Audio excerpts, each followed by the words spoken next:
Donc, nous sommes en moins 118 dans la Gaule narbonnaise, au sud de la Gaule, ce qui va bientôt plus tard devenir la ville de Narbonne, mais qui est pour l'instant une colonie qui commence à être fondée par les Romains, qui se nomme Narbo Marcius. Et ça va être le théâtre d'événements assez mystiques, occultes, car un certain nombre de Néphilim y vivent. Nous avons trois Néphilim qui sont incarnés dans des Gaulois de la tribu des Élisiques qui vivent sur l'oppidum de Mont-Laurès.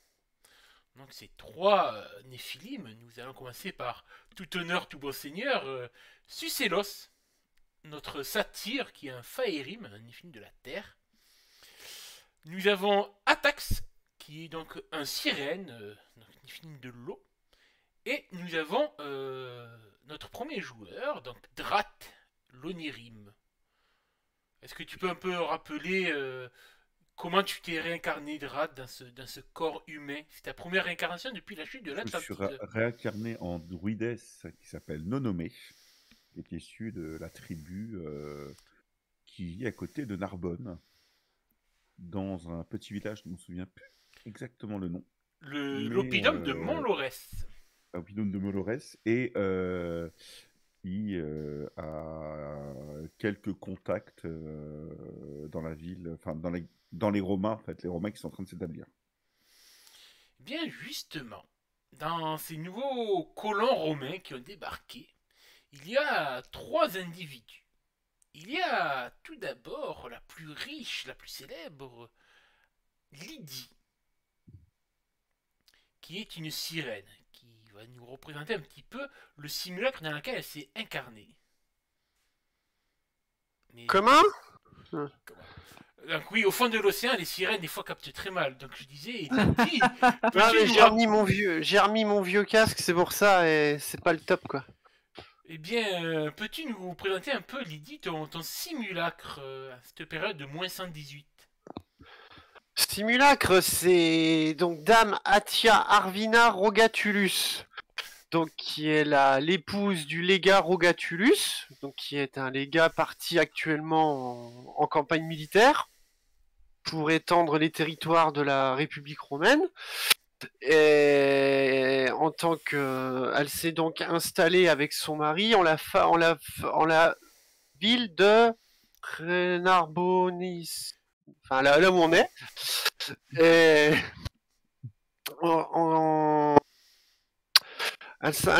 putain, je perds mes mots ce soir. Elle s'ingère dans la vie politique de son père, de son mari, pardon, quand il est pas là. Donc c'est elle qui a les rênes, il lui fait entièrement confiance pour gérer un peu c'est la maison en Rogatulus. Maison Rogatulus qui sert à la fois donc de lieu de vie, de lieu de pouvoir, mais aussi de lieu de jouissance et de jeu. De jouissance de par les soirées qui sont organisées et qui sont reconnues dans tout Narbonne. Ouais, voilà. Ah, c'est pas le mot qui est écrit là. Narbonensis. Et autre jeu, et cette maison sert aussi de ludus de gladiateur. Donc c'est pas le truc principal, c'est plus un revenu qu'autre chose. Elles font le ludus Rogatulus fournit d'autres ludus qui fournissent les arènes de Narbonasius. Et juste... vas-y, oui, fini. Atia, c'est une femme de pouvoir. Elle est belle, elle le sait. Elle joue là-dessus pour faire passer donc ses propres envies. Et toujours, par contre, c'est jamais pour elle. C'est toujours pour la gloire du nom Rogatulus. Et elle a des vues par la suite de postes haut placés pour son mari à Rome. Donc, la proposition d'étendre son domaine au village barbare en investissant dans le vin n'est pas si absurde. Hein? Tout à fait. Et donc n'est pas donc si absurde, donc ça va aller encore plus les enrichir, qui leur permettra, voire d'acheter leur poste à Rome, comme ça se faisait. Bien, tu parlais de gladiateur du Ludus, et justement, un des autres Néphilim de votre groupe s'est réincarné dans un des gladiateurs de ce Ludus. C'est Arash, ou Arak, ça dépend plus haut, qui est donc une salamandre, un Pyrim, Néphilim du feu. Et la troisième de ce groupe de premiers colons, c'est une Onérim aussi, une chimère. Nord. Oui, Nord, elle a tête en l'air, donc la joueuse aussi, donc ça va être un petit peu compliqué. Ça fait longtemps. Qu'est-ce que je peux dire, si ce n'est que je me suis réincarnée en Grèce, hein, je suis arrivée à Rome, j'ai fait le sublime travail de courtisane, de danseuse, chanteuse, et tout ce qui va avec, pour des riches et moins riches, mais surtout des riches en fait, parce que ça me plaisait bien, ça m'amusait, et puis ça me donnait de l'argent. Ce qui faisait que par la plus heureuse des situations, je suis devenue la concubine d'un, je sais plus, un sénateur, je sais plus du tout ce que c'est, mais de toute façon, il est reparti à Rome, donc on s'en fout.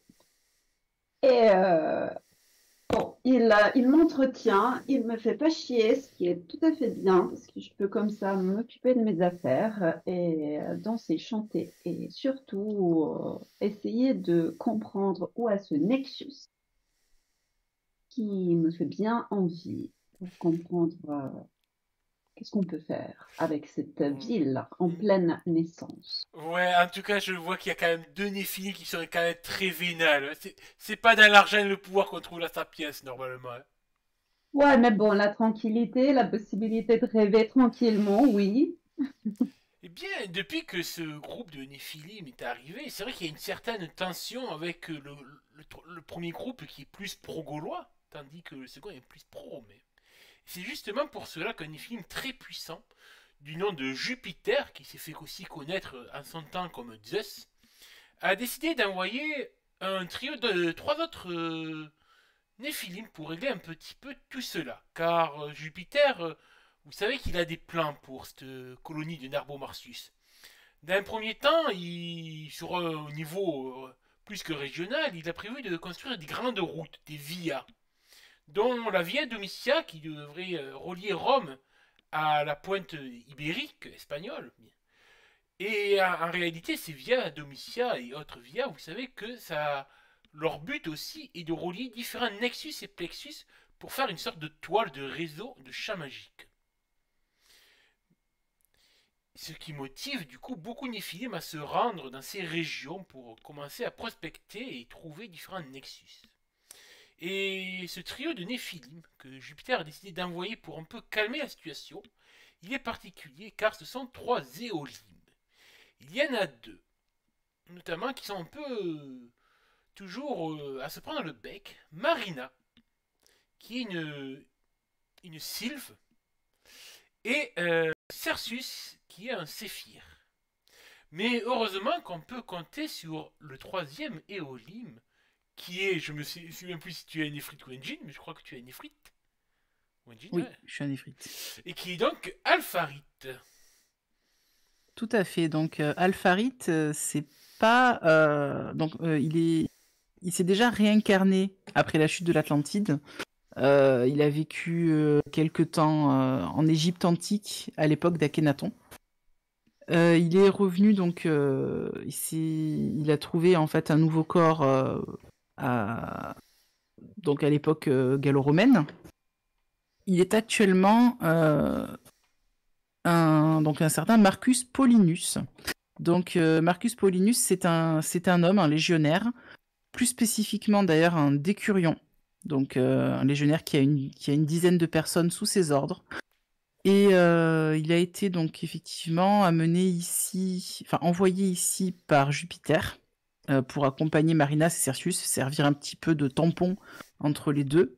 Il n'est pas du tout porté sur la politique, hein. Lui c'est quelqu'un qui aime vivre, il aime profiter des plaisirs de la vie, donc il est très content d'avoir rencontré Lydie, d'ailleurs, à ce niveau-là, parce que elle sait le mettre à l'aise et lui offrir ce dont il a besoin en le pourvoyant en esclave et autres joies. Et puis voilà, je sais pas trop quoi dire de plus. Donc lui, il s'est dit qu'il allait, par rapport à la mission pour laquelle il est là, déjà se concentrer sur la recherche du Nexus de l'air. Et voir un petit peu ce que ça donne après à ce niveau-là. Bien, c'est vrai que ça fait quand même 9 Néphilim qui sont réunis au même endroit, ce qui fait quand même beaucoup en termes de présence pour une petite fille en train de se fonder. Et peut-être que Jupiter, justement, il a des plans, peut-être. Alpharit, as-tu entendu qu'il aimerait créer ce qu'on appelle un compas? Comme les compas d'Akhenaton, c'est une sorte d'alliance humaine et Néphilim qui est sans rappeler la gloire d'antan de l'Atlantide. Et néanmoins, vous commencez du coup à réfléchir à comment faire pour faire prospérer cette colonie qui est florissante. Vous avez commencé à parler entre vous, à vous réunir et à voir comment faire en sorte que l'assimilation culturelle des Gaulois de l'opinion de Mont-Lorest pourrait être amenée en douceur auprès des Romains, de faire une culture gallo-romaine. Est-ce que vous avez un peu à rebondir sur cela? Puis je suppose que qu'envoyer mon mari et une légion, c'est pas très très fin, quoi. Tu te doutes que la diplomatie est quand même préférable à la base, hein? Ouais, mais plus de village, plus de problème, on les assimile et puis terminé, quoi. Ça se tient. C'est 2-3 mots qui glissent à l'oreille dans la couche nuptiale. Voilà, quoi, hein. Prestige, tout ça, tout ça. Certes, Marina t'aurait bien fait comprendre que, étant donné que c'est quand même la plus sage et la plus intellecte du groupe, que la diplomatie était toujours la meilleure solution pour les conflits. Diplomatie. Cercius aura répondu que lui, les humains ne mériteraient qu'à être balayés et redevenir ce qu'ils étaient à l'époque de l'Atlantis. Les esclaves. Bah, Sucélos et là-dessus, Lydie va le rejoindre. Tandis que Sucélos rejoint plutôt Marina, et ce bon vieux satyre dit qu'au contraire, les humains ont beaucoup plus à apprendre aux Néphilim que ce que nous pensons. Notamment comment faire de la bonne bière, bien manger et bien bisouiller. Oui, ce à quoi Alpharit répondra, mais les esclaves peuvent tout à fait le faire.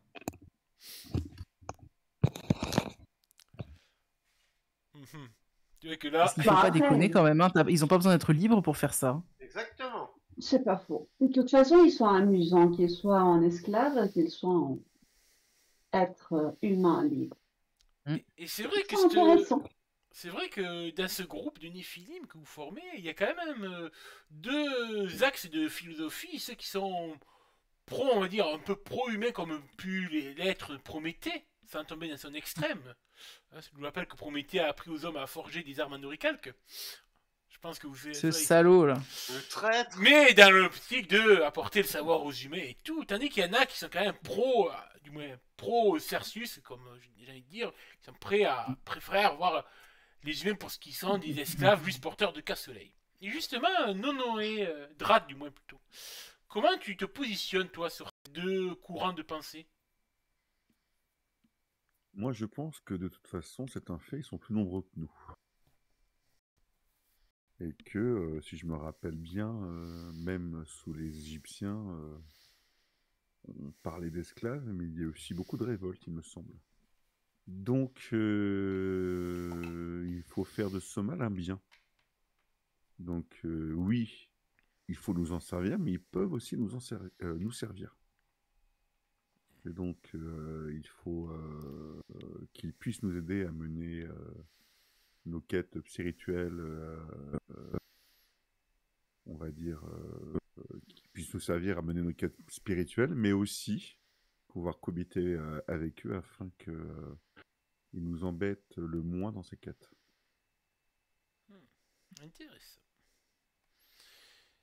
Néanmoins, vous aviez convenu au cours des derniers mois qu'il fallait commencer à adoucir donc les liens entre Gaulois et Romains. Et vous avez prévu, plus ou moins, vous me direz si vous me rappellerez si j'ai oublié quelques détails, mais de profiter de la construction de l'arène, de la future arène de Narbo-Martius, pour faire une sorte de fête d'inauguration avec une semaine de jeu où vous mettriez à l'honneur le chef de la tribu gauloise et les, les pas les sénateurs, mais les grandes pontes de la romaine de la ville pour commencer à briser la glace.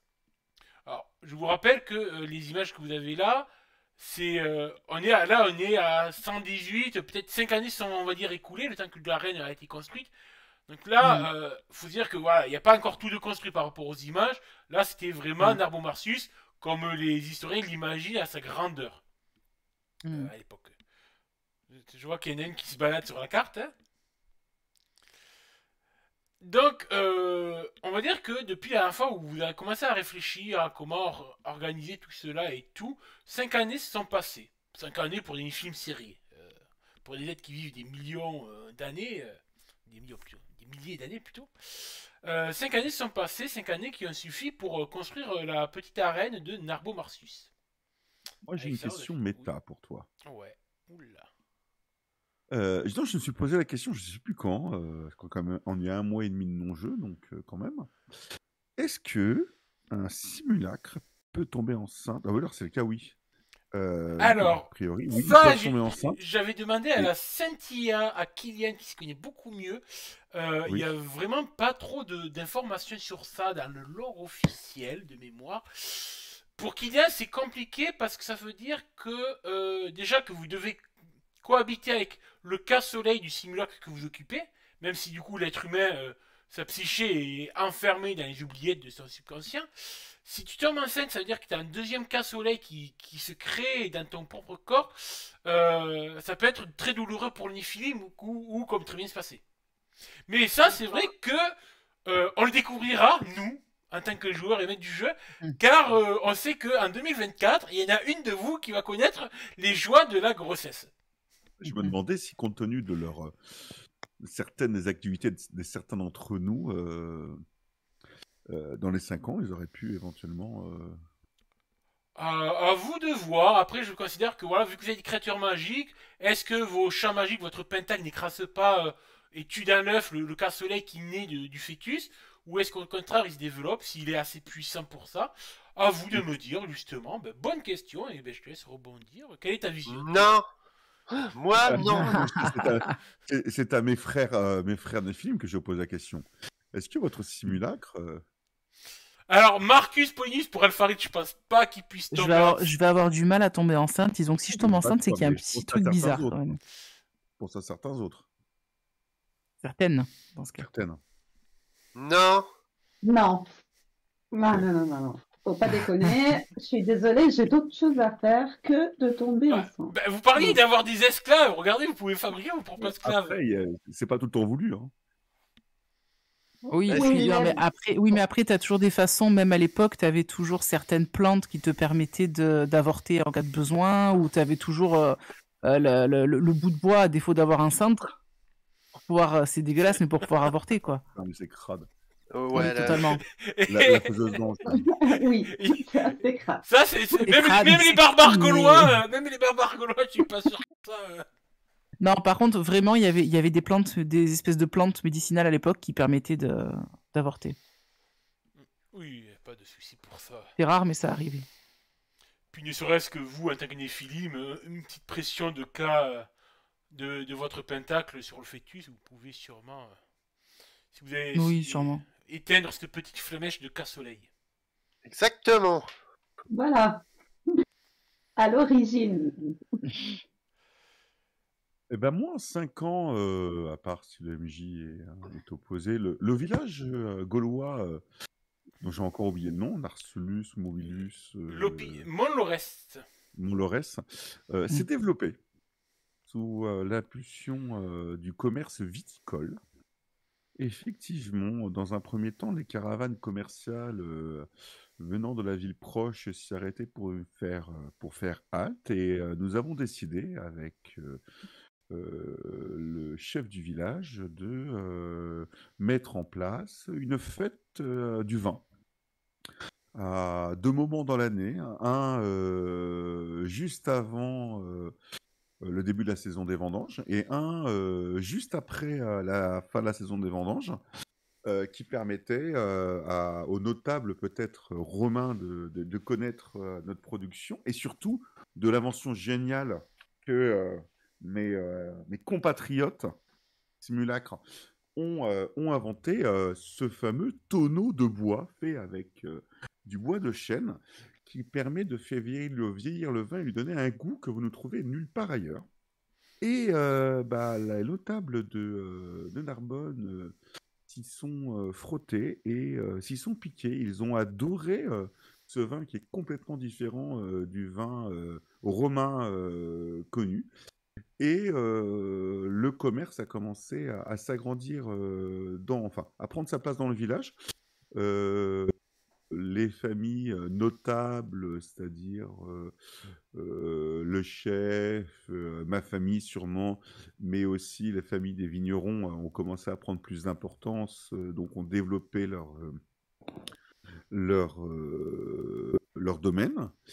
Et l'argent a commencé à couler de plus en plus dans le village, ce qui a amené le chef de notre oppidum à demander éventuellement, peut-être au sénateur lors de cette fête, la mise en place d'une amélioration au niveau de la route, car pendant la saison des pluies, c'est-à-dire en automne et au printemps, la route est plus difficilement praticable par les différents chars et chariots. Et donc, pour que le commerce du vin et le commerce des marchandises se passent dans la meilleure condition, il projette de demander peut-être que cette route devienne pavée, afin de permettre à tout à chacun d'y passer. Sachant qu'en plus, pour tous les commerçants qui ne sont pas originaires de la région, un péage a été mis en place pour collecter un peu de fonds pour le village. Ok, d'ailleurs, juste pour rappel, le chef du village, hop, je vous le remonte, c'est donc Cléomis. Ah oui, notre ami Cléomis. Tout à fait. Paix à son âme dans un autre monde. Eh bien, je rebondis sur cela. Tu sais qu'il y a, du côté des Romains, sûrement Lydie, tu le connais bien à travers ton simulacre d'Atia, un négociant viticole romain qui a des dents longues, qui aime bien les parquets et les dalles à marbre. Hop, je vous le montre. Un certain Julius Veronus. Oh putain. Il a une bonne tête de vainqueur, celui-là. Ça va, c'est pas seul Carlus, c'est bon. Qui, lui, a bien remarqué le potentiel exploitable de ce vin gaulois, mais lui, il est plus dans la surproduction et il y a déjà quelques petits problèmes car il a envie d'implanter beaucoup de vignes, mais beaucoup. Quitte à empiéter sur les champs de la tribu de l'Oppidum. Des champs de blé, d'orge. Et forcément, cela risque de créer un conflit, car pour lui, il faudrait tout raser pour planter que de la vigne. Et donc, on ne pourrait plus avoir de tonneaux. Ça, à toi de lui faire entendre sûrement raison pendant cette fête. Il y a aussi un autre événement par rapport à la construction de l'arène qui va se terminer. D'ailleurs, je vous montre un petit peu cette magnifique arène qui va surgir du sol. Grâce à... c'est beau. Oui, vous voyez la carte. Comme quoi le MJ a une connexion de carton. Il ne voit toujours pas sa propre carte. J'adore. Néanmoins, cette arène, vous la devez à l'ingéniosité extraordinaire que dit l'esprit le plus brillant de son ère, un certain Stéphanus Plaza, architecte de talent et de brio. Bon, ok, il s'est mangé un mur, il couche un petit peu. Mais arrête de critiquer mon Stéphanus Plaza que je t'ai fait avec amour, il est très beau. Ah, ça y est, la reine vient d'apparaître sur mon écran, magnifique, voilà. Et j'espère que la reine, elle est pas symétrique comme son visage, sinon il y aura un problème. Non, par Et c'est contre, bloqué aussi. peut-être qu'il a été influencé par des soirées qu'il a passées auprès de Nord, car la reine est exactement, parfaitement circulaire comme une pleine lune. Ah, bon, il est remonté dans mon esprit. Et donc, c'est un de ses derniers travaux, mais il a eu beaucoup d'autres projets à travers tout Narbonne, notamment tout ce vaste réseau de galeries souterraines sous la ville qui servent à entreposer des tonneaux, des amphores et tout. Et voilà, il y a vraiment toute cette ville et ces souterrains qui ont été creusés à travers Narbonne et qui relient certains points importants de la ville, comme les quais, mais aussi l'arène, où on peut au moins acheminer les esclaves et autres bêtes de foire sous la ville sans déranger les nobles citoyens qui vivent au-dessus. Donc il commence à devenir vraiment un vogue et à être un des hommes les plus grassement rémunérés de Narbonne. Voilà pour ce qui a pu se passer au cours des 5 ans au niveau de la ville. Oh si, on va revenir un peu sur l'Oppidum. Il y a aussi le fou de l'Oppidum, que tu connais bien, Drat. Ce fou qui aime, qui... Tu le vois souvent parler aux hirondelles. Il regarde le ciel, il dit bonjour aux hirondelles, tous les matins. Bonjour, bonjour les hirondelles. Étrange personnage. Est-ce qu'il insulte les gens aussi? Non, il n'insulte pas les gens. On n'avait pas son descendant là qui parlait aux pigeons ou je sais plus qui. Si, là si, toi, je suis sûr que ils sont en lien les deux, c'est obligé. Ah, ils sont en lien, on est d'accord. Eh bien, en tout cas, vous savez que l'inauguration de l'arène va bientôt avoir lieu, ce premier lundi de cette semaine. Comment prévoyez-vous l'événement en tant que humain, en tant que simulacre, mais aussi en tant que néphilim? Car il y a des enjeux à la fois pour votre vie humaine, mais aussi pour votre vie néphilim. Et commencer, qui veut que je vous laisse prendre la parole? Je crois que Milady était partie. Bah, c'est-à-dire que j'ai une question pour Atsia, c'est-à-dire elle a bien sponsorisé tout ça, c'est-à-dire il y a effectivement de l'argent, beaucoup d'argent en jeu, dont je peux disposer, bien sûr, ou pas du tout. C'est important, ce détail. Lydie. Jade, Oui, c'était pour toi la question. Hein? ouais, Eh mais oui. j'entends super mal en fait. Donc oui, tu disais? Est-ce que j'ai accès, disons, libre accès ou presque libre accès à ton argent ou tu as mis des limites? C'est une simple question, mais les conséquences de ta réponse pourraient être complexes. Ah, je crois qu'on a perdu. Ouais. Je crois qu'elle n'a pas entendu la question. Oh oui. Ou alors elle veut pas Je répondre. pense. Ouais, je crois que c'est ça. Ça part de pognon, mais visiblement ça répond plus là. Elle est Là, là, là, là, là, il n'y a plus personne. Ah là là. Non mais je perds tout là en ce moment. Ouais. Il est en train de crever, mon casque est en train de décéder à mort. Donc non. Pas libre accès 100%. Faut pas rêver. Une certaine somme, oui. Parce que voilà, mais t'as pas accès à tous mes comptes, hein. Enfin mes comptes entre guillemets. Hein. Là, mais je disais comme ça, hein. C'est pas que j'avais besoin de tout, mais. Non mais Entre besoin et envie, des fois, la limite est faible. exactement. Voilà, exactement. Surtout que bon, il faut donner un bon spectacle et pour ça, il faut quand même des personnes qui en savent des choses. Et ça, bah, ça vient de Rome. Et donc, Je fournis aussi des gladiateurs, hein, évidemment. Mais non, et tu vas pas me dilapider ma fortune en 2 heures. Hein. ben non, à 5 ans, justement.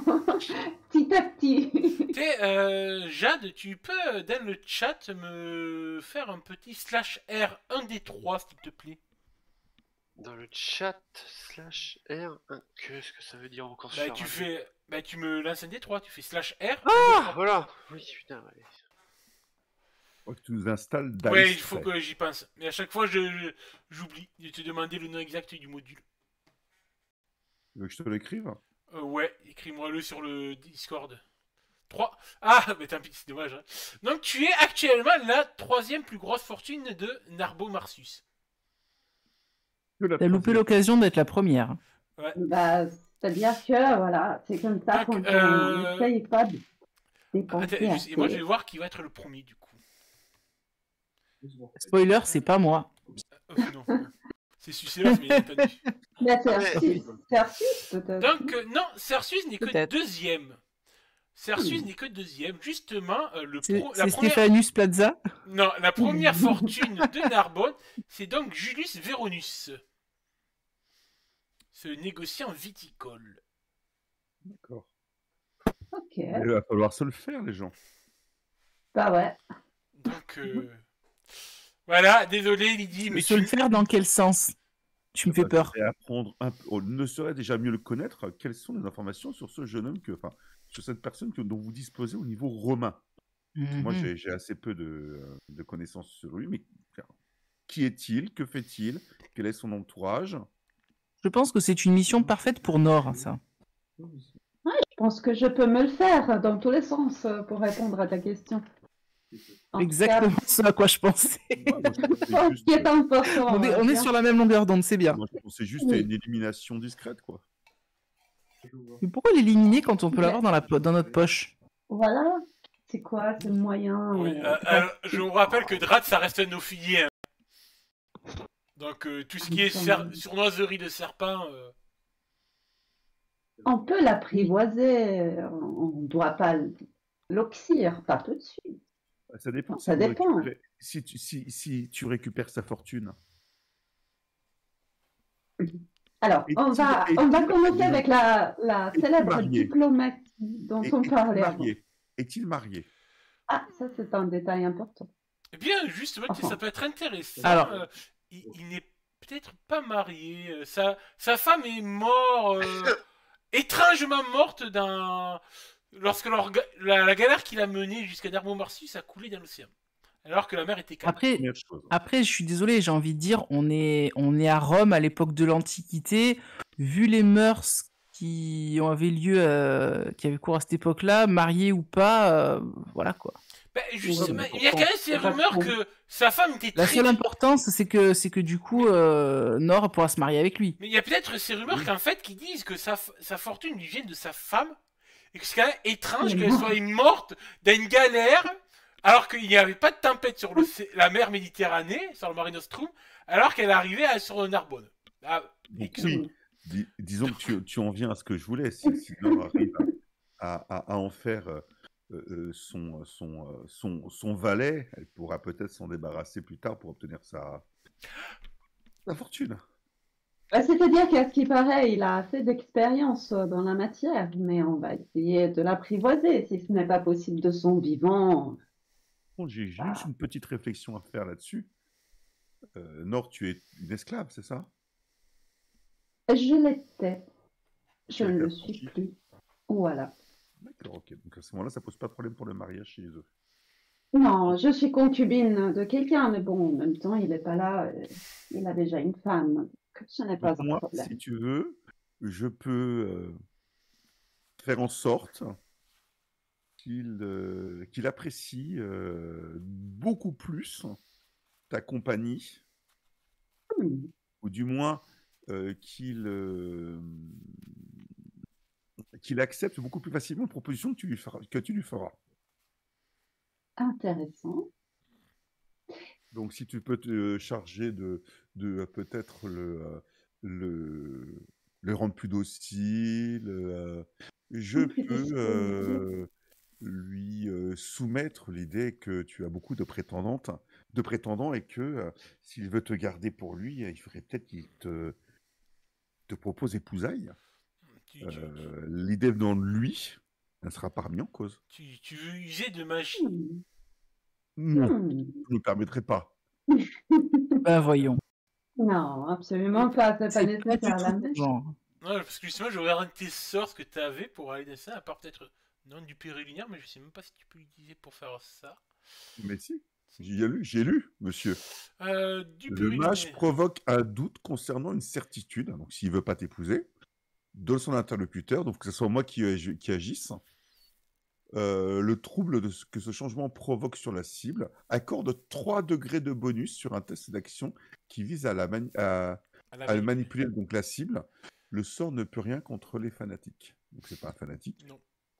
Et je peux lui soumettre l'idée que, compte tenu du nombre de prétendants qu'il y a à tes trousses, s'il t'aime vraiment, il serait peut-être de bonne loi qui te propose épousailles. Bien, peut-être que tu pourras lui murmurer cela justement pendant l'inauguration de la reine. Car, étant donné que c'est une des plus grosses fortunes du Narbonne, la première, va à Tia, tu te doutes qu'il sera à la loge principale. Peut-être que l'organisatrice pourra s'arranger pour qu'il soit côte à côte avec Nord, dans un premier temps. Ah oui, et Nord va être très occupé aussi avec d'autres prétendants, de façon à que tu puisses le convaincre encore mieux de la nécessité de s'engager un peu plus. Ça me plaît. Et justement, je me tourne un peu vers Jade. Est-ce que tu es parmi nous, Jade? Non. Jade une fois? Jade 2 fois? Jade? Eh bien, Nord, on va rebondir sur Nord, du coup. Que préfères-tu d'autre? Donc, à part chercher des proies ou des élus de ton cœur, on ne sait pas trop. Les deux, bien sûr, mais surtout le spectacle, les émotions, j'adore ça. Et ça doit être un énorme spectacle. Déjà, ce n'est pas que pour la reine, c'est pour unir les deux cultures, c'est pour se faire des alliés, et c'est aussi pour le Nexus de la Lune. Je sens qu'ici, il y a pouvoir, il y a des champs magiques très forts. Donc, je veux en profiter. Et pour faire ça, il faut de l'émotion, beaucoup d'émotion. J'ai étudié pendant des mois plein de spectacles, que ce soit les gladiateurs, que ce soit les chanteuses, les danseuses. Enfin, qu'on fasse comprendre à ces autochtones qu'est-ce que c'est que Rome. Et surtout, qu'est-ce que c'est que la Grèce. Parce que, parlons-en, Rome a seulement copié que c'était la Grèce. Eh Elle a pas tort. Voilà, Elle a pas tort. En fait, Évidente, faut la provoquer, tu vois, dans son orgueil. excellent. Ouais. Eh Eh bien, ben, bienvenue. Mais j'en profite vu qu'elle capte. Lydie, comment toi tu prépares un peu les festivités, étant donné que tu es celle qui met la main au portefeuille? Non, mais attends, la main au portefeuille, pourquoi? Pas pour tout? Bah, au moins une grande partie. C'est peut-être que tu veux justement, peut-être, je suis l'idée que tu veux mettre le plus de pognon sur la table pour montrer que toi tu sais faire, que peut-être que le Véronus il est le plus riche, mais que toi, peut-être que tu es un peu moins riche, mais que tu sais bien faire les choses. Peut-être que c'est pour toi un moyen de montrer que tu es plus influente politiquement parlant que le plus riche de Narbonne. Ben, Disons que plus tu sais que plus tu vas mettre dans la caisse pour les frais, plus forcément ça va te retomber, te ruisseler de gloire dessus. bah, je vais profiter des jeux. C'est qui les organise, les jeux, par contre? Disons que vous avez sûrement demandé à une sorte de comité pour organiser cela. Peut-être que même Nord peut peut-être essayer en tant que courtisane Oui, absolument. Mais, Non, c'est pour genre, savoir ça. Disons que pendant les jeux, ce que je vais faire, je vais en profiter pour faire célébrer un peu la campagne militaire qui est en cours. Mhm. Parce que les Romains, ils aiment bien qu'on parle de campagne militaire. Et surtout des victoires, en faisant défiler un peu des prisonniers de guerre, des esclaves, des étendards capturés, de l'équipement, enfin, tu sais, les trucs comme ils faisaient à l'époque. Mais plein, genre plein. Est-ce que tu prévois de faire défiler des esclaves de conquête sur les terres, le reste de la Gaule? Non, je vais éviter. Voilà. Ouais, parce qu'avec une délégation justement où il faut calmer les tensions avec les Gaulois, je me disais. Non, ça non, mais d'autres campagnes militaires en cours, tu vois. Non, pas des Gaulois, évidemment, je suis pas stupide. Je vais faire ça. Un truc qui est toujours bien vu, c'est de faire distribuer du pain au peuple. C'est le fameux du pain et des jeux. Qu'en plus du banquet, fin de la soirée, qu'il y aura d'organiser pour les notables, ce qu'on a préparé, tu sais, pour les chefs gaulois et romains, il y a, bon, en moindre envergure, mais la même chose dans les rues, autour de l'amphithéâtre. Enfin, pas de l'amphithéâtre, qu'est-ce que je raconte, de l'arène. C'est une espèce d'after, quoi. Et là, je me tournerai effectivement vers Nord pour qu'elle gère un petit peu ça, à distribuer du vin et bon, pas du bon, là tu fais de la picole, hein, de la flotte, et puis des amusements musicaux et autres pour la plèbe. Les deux, hein, aussi bien romains que barbares, enfin, ça, futurs associés. Et ouais, et puis je vais bien faire en sorte que le nom de mon mari soit situé Rogatulus, pendant, tu sais que c'est la famille Rogatulus qui finance une partie des jeux, enfin une grande partie des jeux, qui a le soutien, enfin tu sais, qui finance, qui appuie, qui a l'initiative, tu sais, bien marteler ça. Et puis un truc tout con, c'est faire des cadeaux. Des cadeaux aux dignitaires romains et barbares. C'est une bonne idée, ça. Ouais. Un petit peu un truc d'échange de culture, en fait. Donc, le côté barbare, je vais prendre les meilleurs vins que j'ai pu récupérer, que j'ai achetés. Oui, t'as à dire quelque chose? Non. Donc, pour les Romains, et puis pour le côté, pour les futurs associés, des contrats, de trucs comment ça s'appelle, de priorité, enfin des trucs comme ça, avec des cadeaux, avec des pots de vin aussi, qui seront glissés dedans, et des présents, puis vraiment des trucs comme ça que je prépare. D'accord. Alpharid, comment toi tu mets ta pierre à l'édifice pour préparer les choses ou pas? J'en ai pas la moindre idée. C'est-à-dire que moi, là, en gros, je sais pas pourquoi je suis là, je sais pas du tout quoi faire à ce niveau-là. Comme je l'ai dit, tout ce qui est politique et compagnie, c'est pas du tout alors, je vais te donner peut-être une piste pour Marcus Paulinus que pour Alpharid. Mais en tant que décurion, tu gères peut-être aussi une partie de la sécurité de la ville. Parce qu'il n'y a peut-être pas forcément de milices, donc peut-être que tu demandes certaines des légionnaires. Peut-être que ça peut être pour toi une idée de faire des patrouilles autour de l'événement pour s'assurer qu'il n'y ait pas de débordement. On ne sait jamais avec ces Gaulois, une fois qu'ils sont affinés. Faire des patrouilles, effectivement. Jade, tu respires dans ton micro. Je suis désolé. Donc oui, effectivement, faire des patrouilles. C'est ça. Faire des patrouilles autour de l'événement, c'est une option. Je pense que j'aurais pu également voir avec mon centurion ou si c'était possible vraiment de faire la sécurité de l'événement directement. Parce que j'imagine qu'il y aura peut-être des esclaves qui seront là pour faire la sécurité. Ça, c'est quelque chose qui doit se faire de manière assez régulière, mais c'est vrai que c'est quand même bien d'avoir, à défaut d'une milice, la garde ou l'armée, éventuellement même j'aurais très bien pu proposer être en permission et proposer à Lydie de prendre des gars avec moi qui étaient en permission aussi et de gérer ça de manière plus privée. Si je me permets, je crois que c'est un de tes PNJ que tu avais créé. Tu as Titus Magnus Vorelius, le centurion, donc qui est sûrement ton supérieur, si je ne me trompe pas. Absolument. Qui, lui, tu vois la façon que c'est le genre de type où s'il serait de nos jours, il serait très pro-Zemmour vers les étrangers. Donc forcément, si Atia, Lydie du moins traite les Gaulois de barbares, pour lui c'est plus qu'il est vaut. Donc tu sens que lui, il n'attend que ça dérape pendant les festivités pour faire un peu son Darmanin et faire un peu de répression à coups de glaive dans la tranche des Gaulois. J'ai Tout une à fait. question- Bon, J'ai une question Oui. pour toi.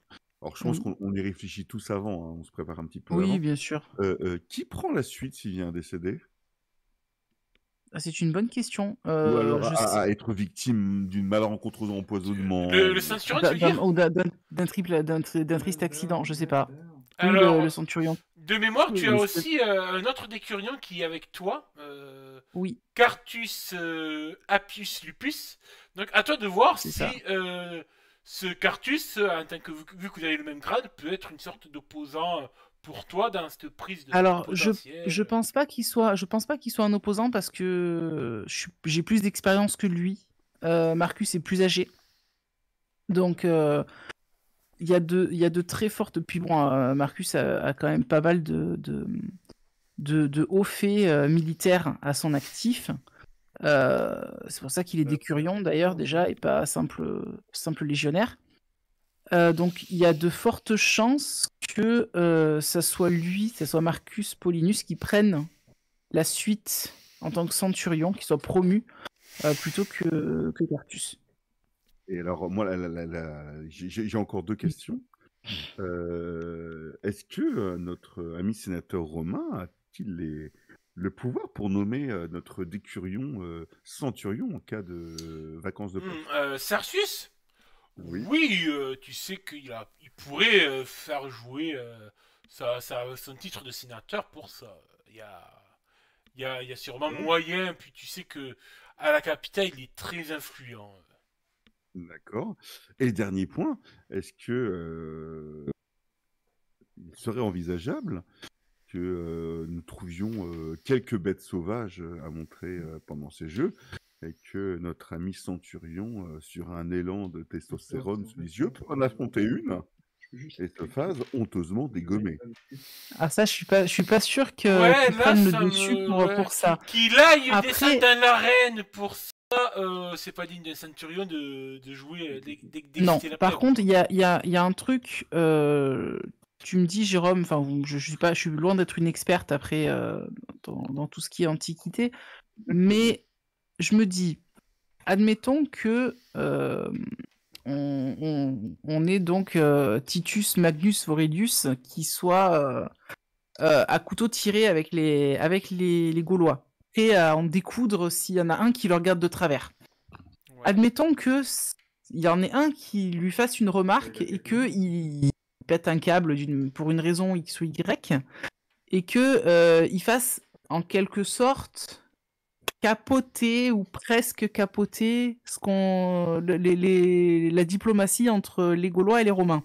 C'est ça que je veux Est-ce éviter. que ça serait pas une possibilité du coup de la part de Cercius de dire bon gars, t'as pété un plomb, t'as failli causer la perte de ces relations diplomatiques et de cet événement, tu mérites d'être rétrogradé, quoi. Oui, possible.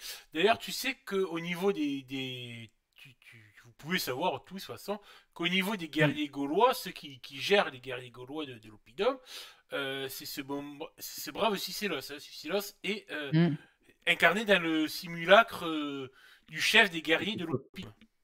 De Christophe Lambert. Christophe Lambert. Oui. Ne vous moquez pas de sa très belle moustache, mais... Alors, je sais pas s'il faut se moquer de sa très belle moustache, de son front magnifiquement grand, ou de ses cheveux filasses avec sa frange très années 80. Mais en tout cas... Je pense que c'est un tout. Néanmoins, ce brave Cicélos, voilà, lui, il va être avec ses guerriers gaulois, et tu sais qu'il aura un peu le même rôle que toi, en fait, mais du côté gaulois. Tout à Après, fait. il faut que ce bonhomme soit enivré plus que nécessaire grâce au vin. Je dois avoir des plantes en tant que druidesse qui permettent d'augmenter les effets de l'alcool assez rapidement. C'est possible, en effet. Mais, une question, nous Oui. avons quand même eu 5 ans pour nous préparer. Est-ce qu'on n'a pas pu faire un peu de ménage dans les esprits un peu trop bruyants, un peu trop chaudasses dans cette ville, c'est-à-dire les éliminer discrètement, les neutraliser? Parce que 5 ans quand même, ça Bon, nous a permis de, je suis d'accord, c'est vrai que c'est quelque chose qu'on aurait déjà pu prévoir en amont. Bien, voilà, de justement. faire une petite sélection, on va Eh dire. bien, je t'autorise, ma chère Nord, à faire un petit jet en utilisant un de tes vécus, ton vécu de décepteur de l'époque de l'Atlantide, où tu étais ce genre un peu d'agent de l'ombre, avec l'approche de la Lune. Je t'autorise à utiliser l'approche de la Lune. Incroyable. Bah, alors, je J'ai vous fait mon rappelle premier jet Ouais, je vous et je rappelle ne que sais pas quand... comment faire. Alors, tu vas sur ta fiche de personnage, tu vas dans l'onglet Oui. vécu, tu as décepteur avec le petit D20, tu vas cliquer dessus, Mhm. ça va Est-ce que je t'ouvrir... peux est-ce que je peux Attends, je l'aider? finis sur... Ouais. Tu vas voir, du coup, tu vas pouvoir choisir ton approche, Mhm. ok? Donc tu renseignes... Donc tu as G simple, De la donc tu lune. laisses sur G simple, donc Mhm. tu vois en bas, t'as donc en reprenant alors, tu as décepteur. Après, tu as modificateur avec une petite barre de slide que tu peux mettre en négatif ou en positif selon si moi je te dis si tu as des bonus ou malus. Et après, en bas, Mhm. tu as l'approche que tu peux choisir air, eau, feu, lune, terre. Donc la lune, c'est tout. La lune, l'approche de la lune, c'est tout ce qui est le charme et la tromperie. D'accord? Mhm. Donc Absolument. là, Ouais. alors normalement, je vous ai dit que maintenant, dès qu'on, pour les autres notamment, mais pour toi aussi, bah, tu vas être mis au courant, quand on utilise une approche, euh, ça déclenche le temps de l'action que vous le faites, une de vos métamorphes. Mm. Que ça soit par exemple Mhm. une voix grave pour certains, une odeur marine pour d'autres, voilà. Là, bon, vu que c'est un G qui va repayer 5 ans, il n'y aura pas la métamorphe, voilà, on va pas la jouer. Donc tu fais ton approche, et Aliette, je crois que tu as le même vécu. Ouais, c'est pour ça si je pouvais lui filer un coup Eh de main ou bien, quoi, oui, Gérardo. du coup, Nord, tu vas pouvoir mettre le slide de modificateur, l'amener à plus 20. Plus 1. Ok. Et du coup, je fais après. Et tu fais G simple, tu lances sur normalement, ou sur le D, je sais plus, j'ai un doute. Peut-être. Je pense que c'est sur le D, ouais. Je crois que c'est sur le dé, oui, il me semble de mémoire. Ouais. Et après, Je tu vas vais lancer. l'avoir dans le chat, tu auras le résultat, donc qui va te Je- rappeler dans le chat, hop, qui va te rappeler, oui, où mon chat, il est là. Tu fais bien appel à ton vécu de décepteur, tu as eu 63, et donc tu as réussi avec une marche de 6. Wow. Donc tu calcules. Donc oui, c'est réussi, vous avez pu sûrement faire taire quelques voix de la dissidence.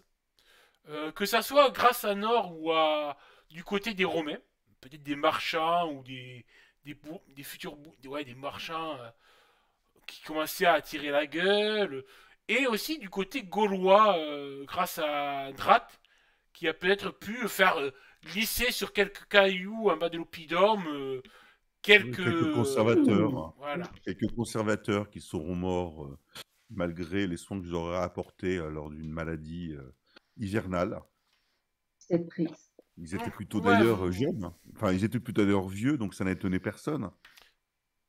grâce à cette action un peu combinée sur les 5 ans, c'est vrai que de manière générale, que ce soit côté gaulois ou romain, on est plus enclin justement à cette harmonisation des deux cultures, à faire vraiment une belle culture gallo-romaine comme plus tard on la connaîtra. Donc voilà, les gens sont plus dans cet esprit-là plutôt qu'à jouer sur le conservationnisme, bien que tout n'est pas encore gagné. Justement, de toute façon, le grand jour va arriver, et c'est là où tout va se jouer. Je me permets de rebondir sur deux PNJ qui n'ont pas encore eu trop d'importance, mais qui vont aussi avoir leur mot à parler. On va commencer par Marina, donc notre sylphe, notre éolyme, la maman intellectuelle du groupe, qui est donc Vestal, donc une prêtresse, qui elle va se charger de l'aspect religieux de la fête avec tous les rituels et sacrifices au nom des dieux.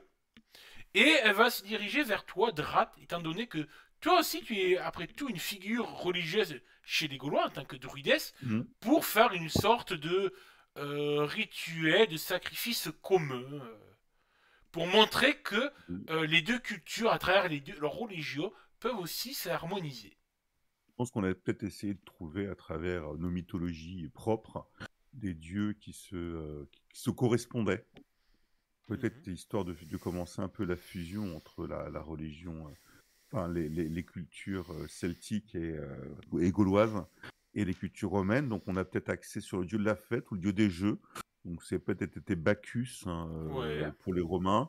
Et peut-être qu'il existe Ben, un dieu viticole, un dieu oui, des t'en connais fêtes. très bien un dieu de la bière et de la bonne chair qui s'appelle, dans la mythologie gauloise, tu le connais très bien parce que tu vis un peu avec lui, un certain Sucélos.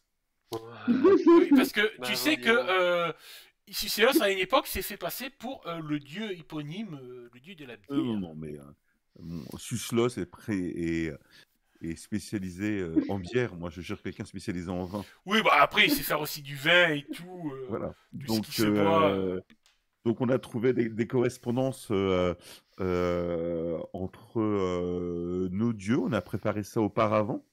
Peut-être même Forcément, quelques tu te années doutes que Sucélos, il est fier de dire ah, Dra, tu me mets à l'honneur. Oh, oh. Tu vois, son petit côté satire, il est un peu.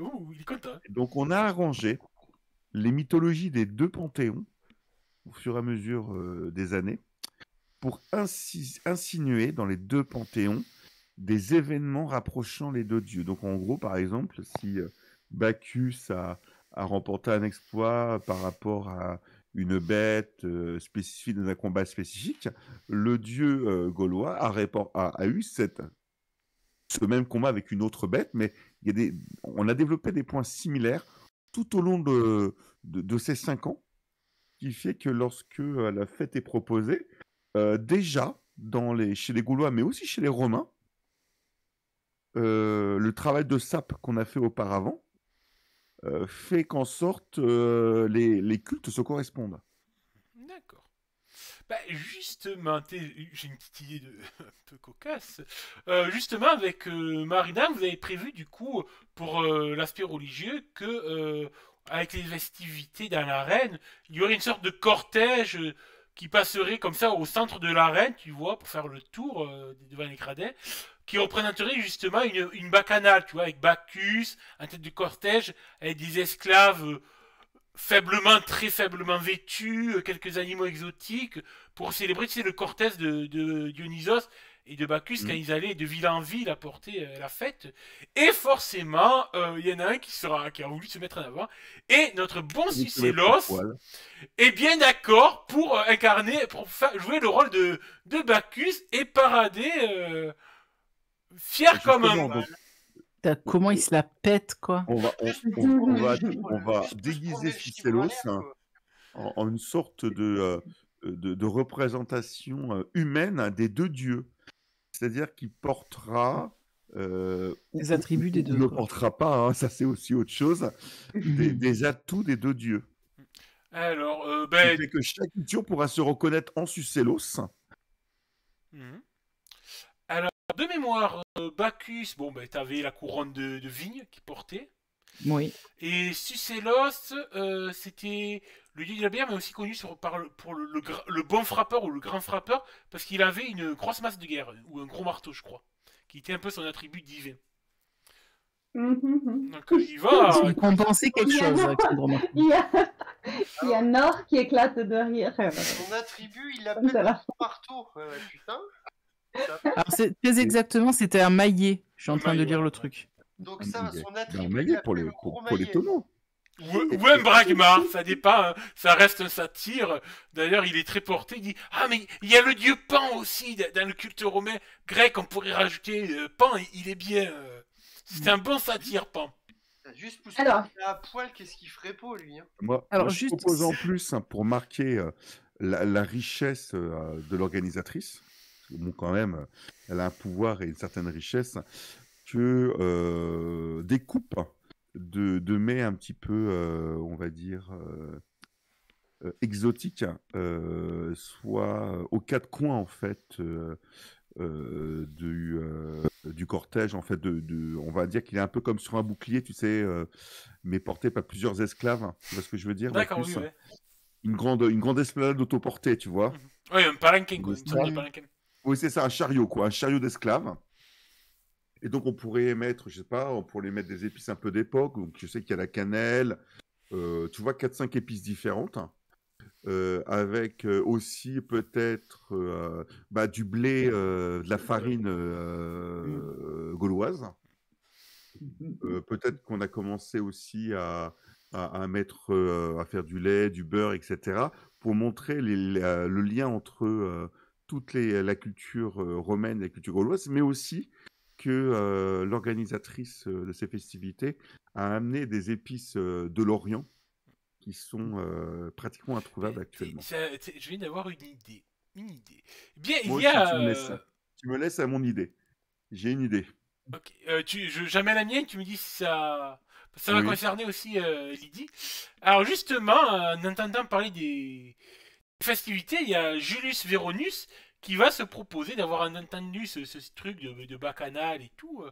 Il va offrir à la fête un couple d'autruches, ces grands oiseaux immenses venant d'Afrique, pour parader dans le cortège de Dionyse de Bacchus. Oh, c'est beau ça. Lydie, ça reste quand même, voilà, il fait venir deux oiseaux, deux gros animaux d'Afrique. Donc, c'est un signe de grosse richesse pour montrer. Regardez moi ce que je peux faire avec mon pognon. Je peux faire venir des gros pieds venus de super loin. Ouais, Et toi, Lydie, tu as. Ramène un éléphant midi, tu verras. Lydie, moi je te propose un truc. Tu me dis si tu prends le pari ou pas. Tu peux dire que toi, t'as une plus grosse bourse d'or que lui et faire venir un léopard. Mais attention, ça va te coûter très cher et ton mari n'appréciera pas la dépense pour rien. Mais au moins, tu montreras à Véronus que t'as un gros chat plus gros que ses autruches. Un éléphant, vas-y, Viso. C'est pas une défense, c'est pas une dépense inutile en vrai, hein. Parce qu'au contraire, non, ça voilà. assoit ta puissance. J'ai pas dit que c'était inutile. Mais voilà, tu peux faire ça. Je t'autorise à ramener un léopard, Jade. Mais en contrepartie, ton mari va te tirer la gueule. Il va bouffer le centurion. Ouais. Après, Un lion. L'autre, il fait venir deux gros pigeons aux hormones. Moi, j'organise tout. Je pense que niveau richesse, ça s'arrête là, quoi. Je pense Non, mais c'est l'éclat d'une seconde. C'est qu'il va essayer de te bouffer ton travail avec un éclat d'une seconde qui va te pourrir la journée. Dépense du pognon. Bon, après, ce que tu pourrais faire encore mieux, ce serait encore plus fantastique, exceptionnel, c'est que le léopard, en fait, c'est ton animal de compagnie. Tu prends une laisse, tu le domptes et tu te promènes avec. Oh, ça serait tellement classe et sexy. Moi, j'ai plus sournois. Question. Oui. Au lieu de le faire venir à grands frais d'Égypte, il n'y a pas moyen d'en choper un de Rome directement. Dans tous les cas, ça te coûtera super cher. Ça reste un animal prestigieux.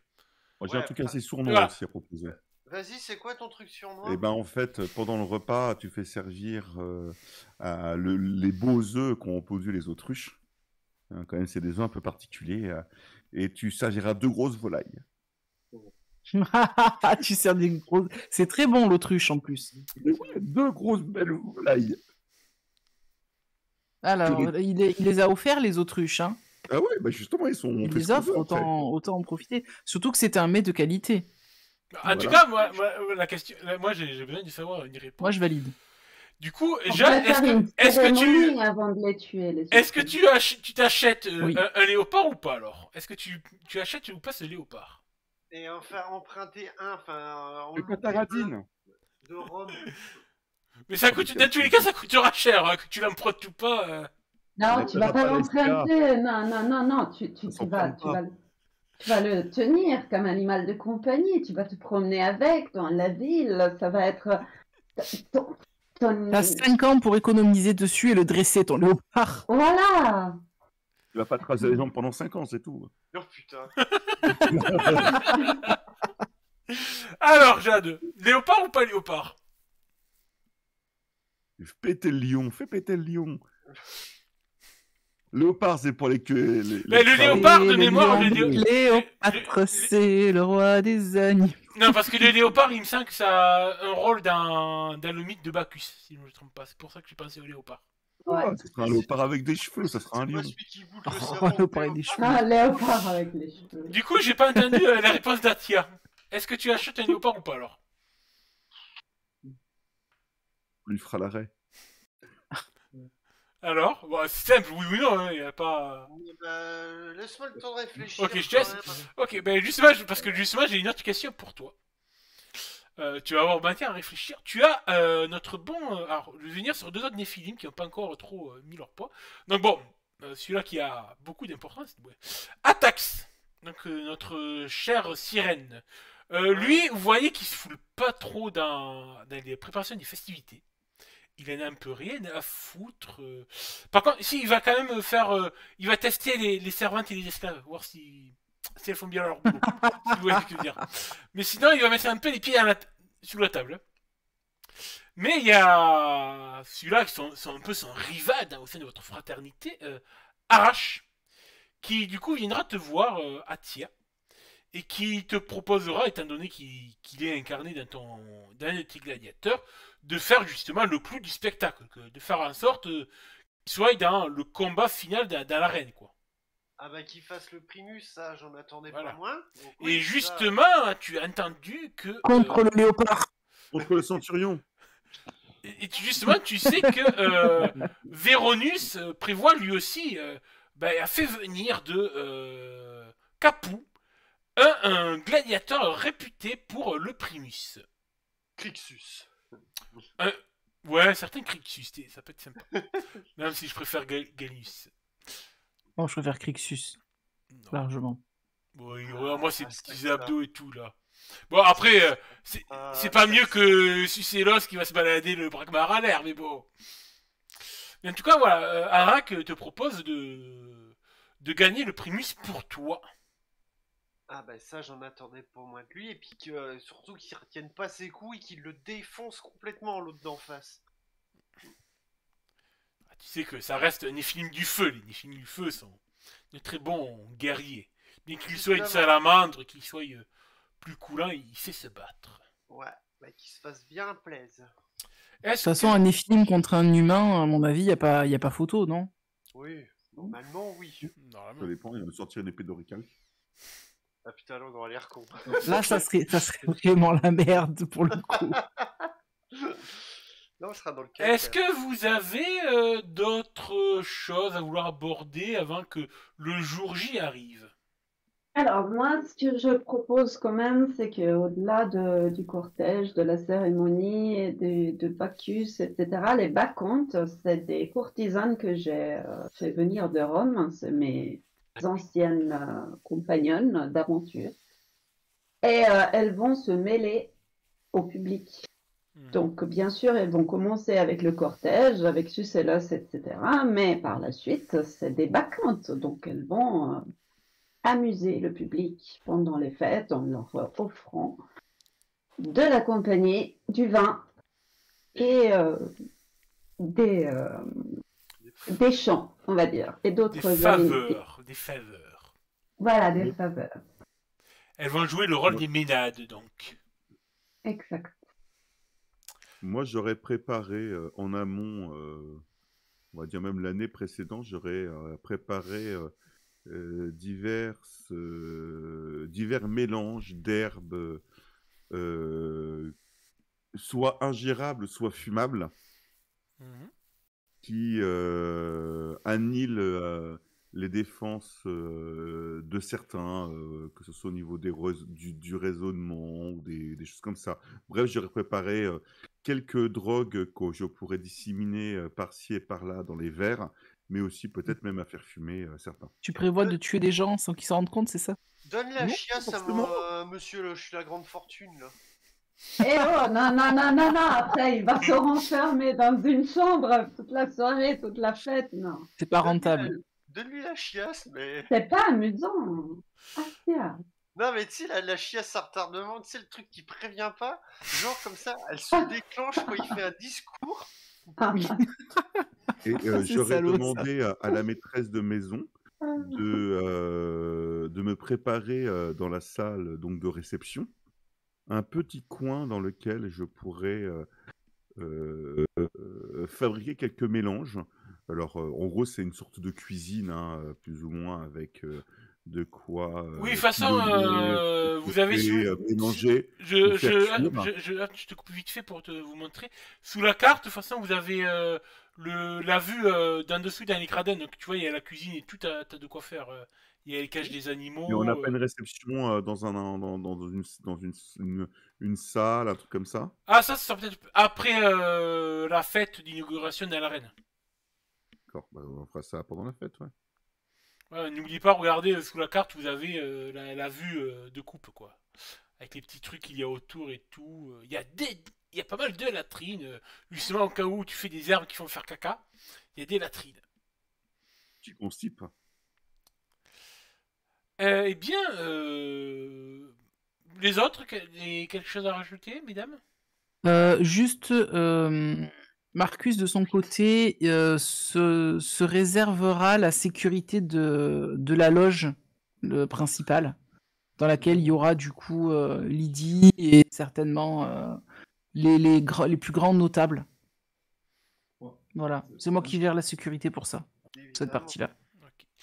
Je vais réduire un Au moins, ça permet de profiter quand même du spectacle en même temps, parce que sinon, je serais un peu dépité. Hop, je vais mettre à Cercius, l'échelle. qu'est-ce qu'il a fait, lui? Cercius, lui, il va juste se contenter de faire le discours d'ouverture. Ah, c'est tout? Oui, Non. oui, tu vois que... Ah, c'est étonnamment, il vous laisse gérer un petit peu les trucs, comme s'il regardait un petit peu comment vous débrouillez. Ouais, c'est facile. Pendant 5 ans, il attend et il fait rien. Bah, il a fait beaucoup de voyages à Rome, en tout cas. Hmm. On va mettre les plus grosses fortunes, bien sûr, dans la loge. Je prépare... continuez à parler entre vous, à voir si vous prévoyez des choses. Lui, on va le mettre dans les gradés. Alors, on s'attaque au futur mariage de Nord et Oui. à la promotion de notre ami.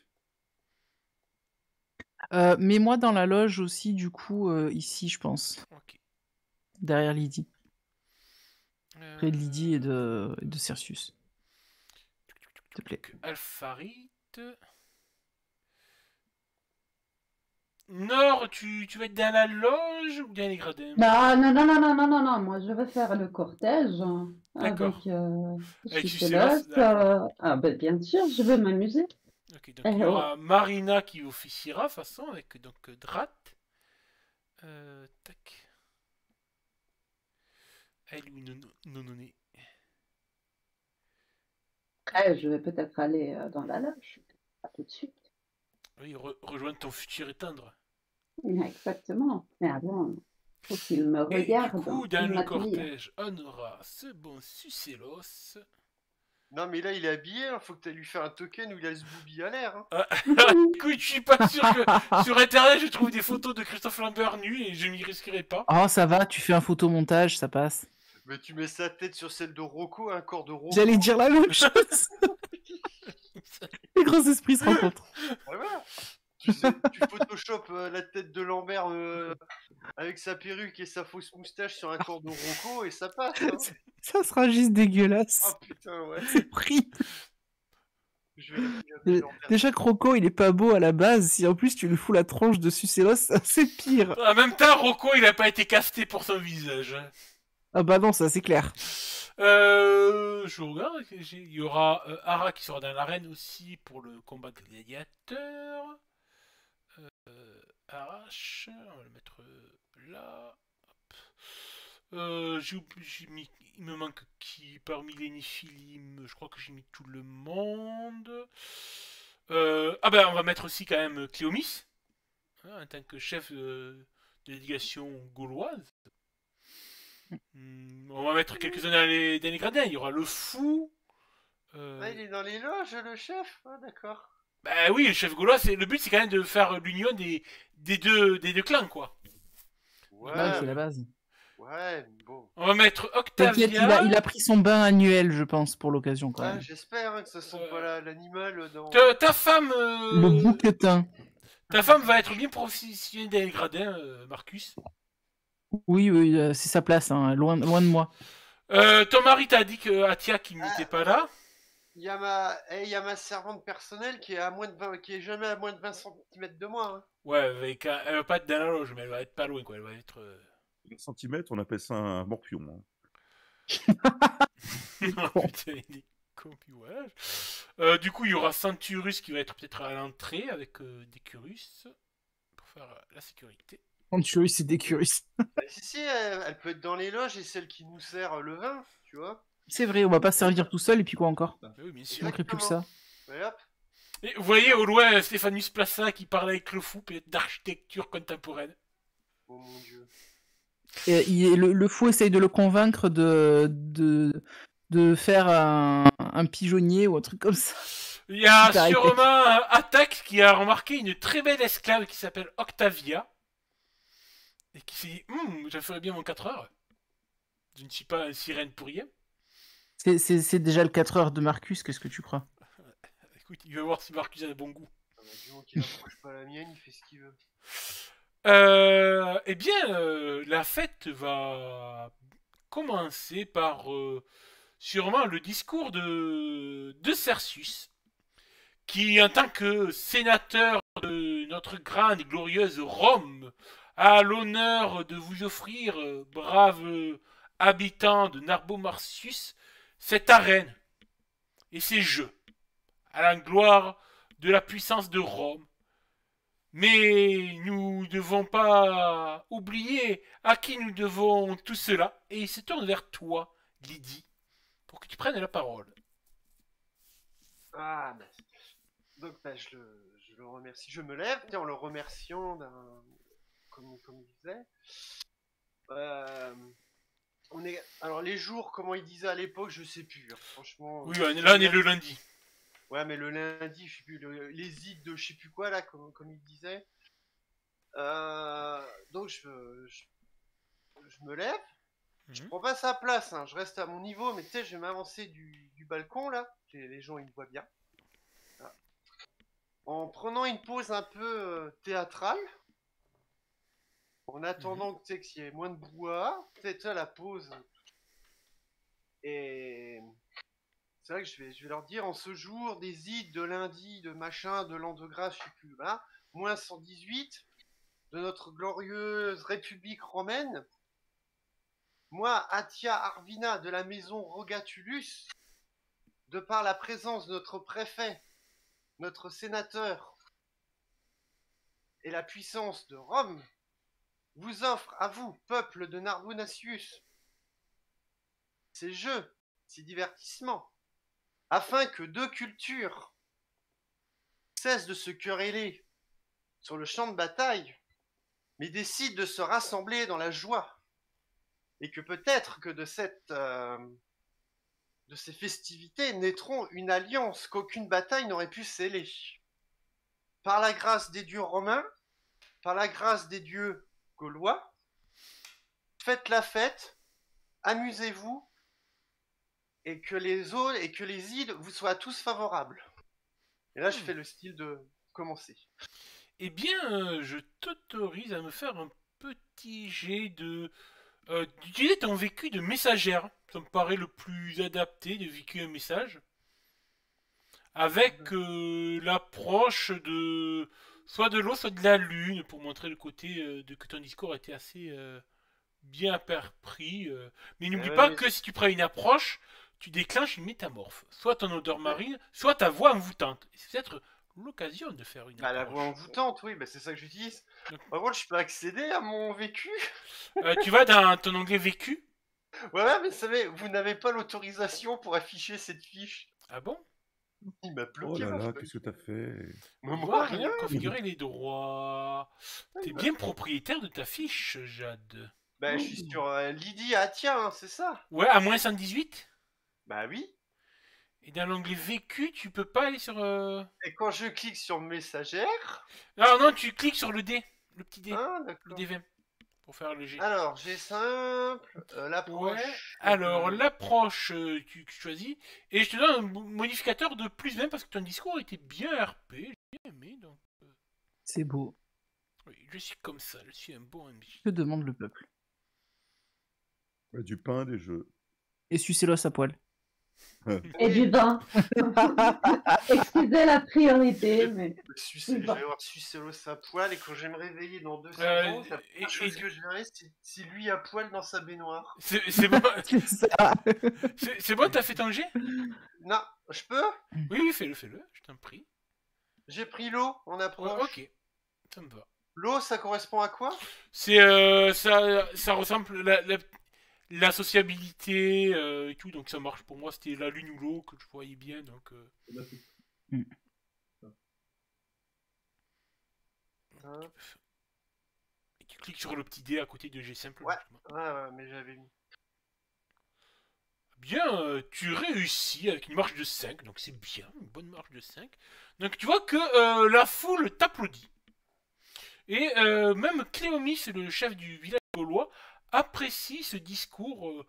Pourtant, il sait de réputation que tu traites quand même ses compatriotes de barbares, mais là, il a bien vu que ta langue n'avait pas fourché. Donc, tu as marqué des points auprès de la foule, mais auprès aussi de Cléomis, notre chef gaulois. Ça, c'est beau, bravo. Évidemment, pendant l'allocution, j'ai oublié de le dire, je peux le rajouter. Là.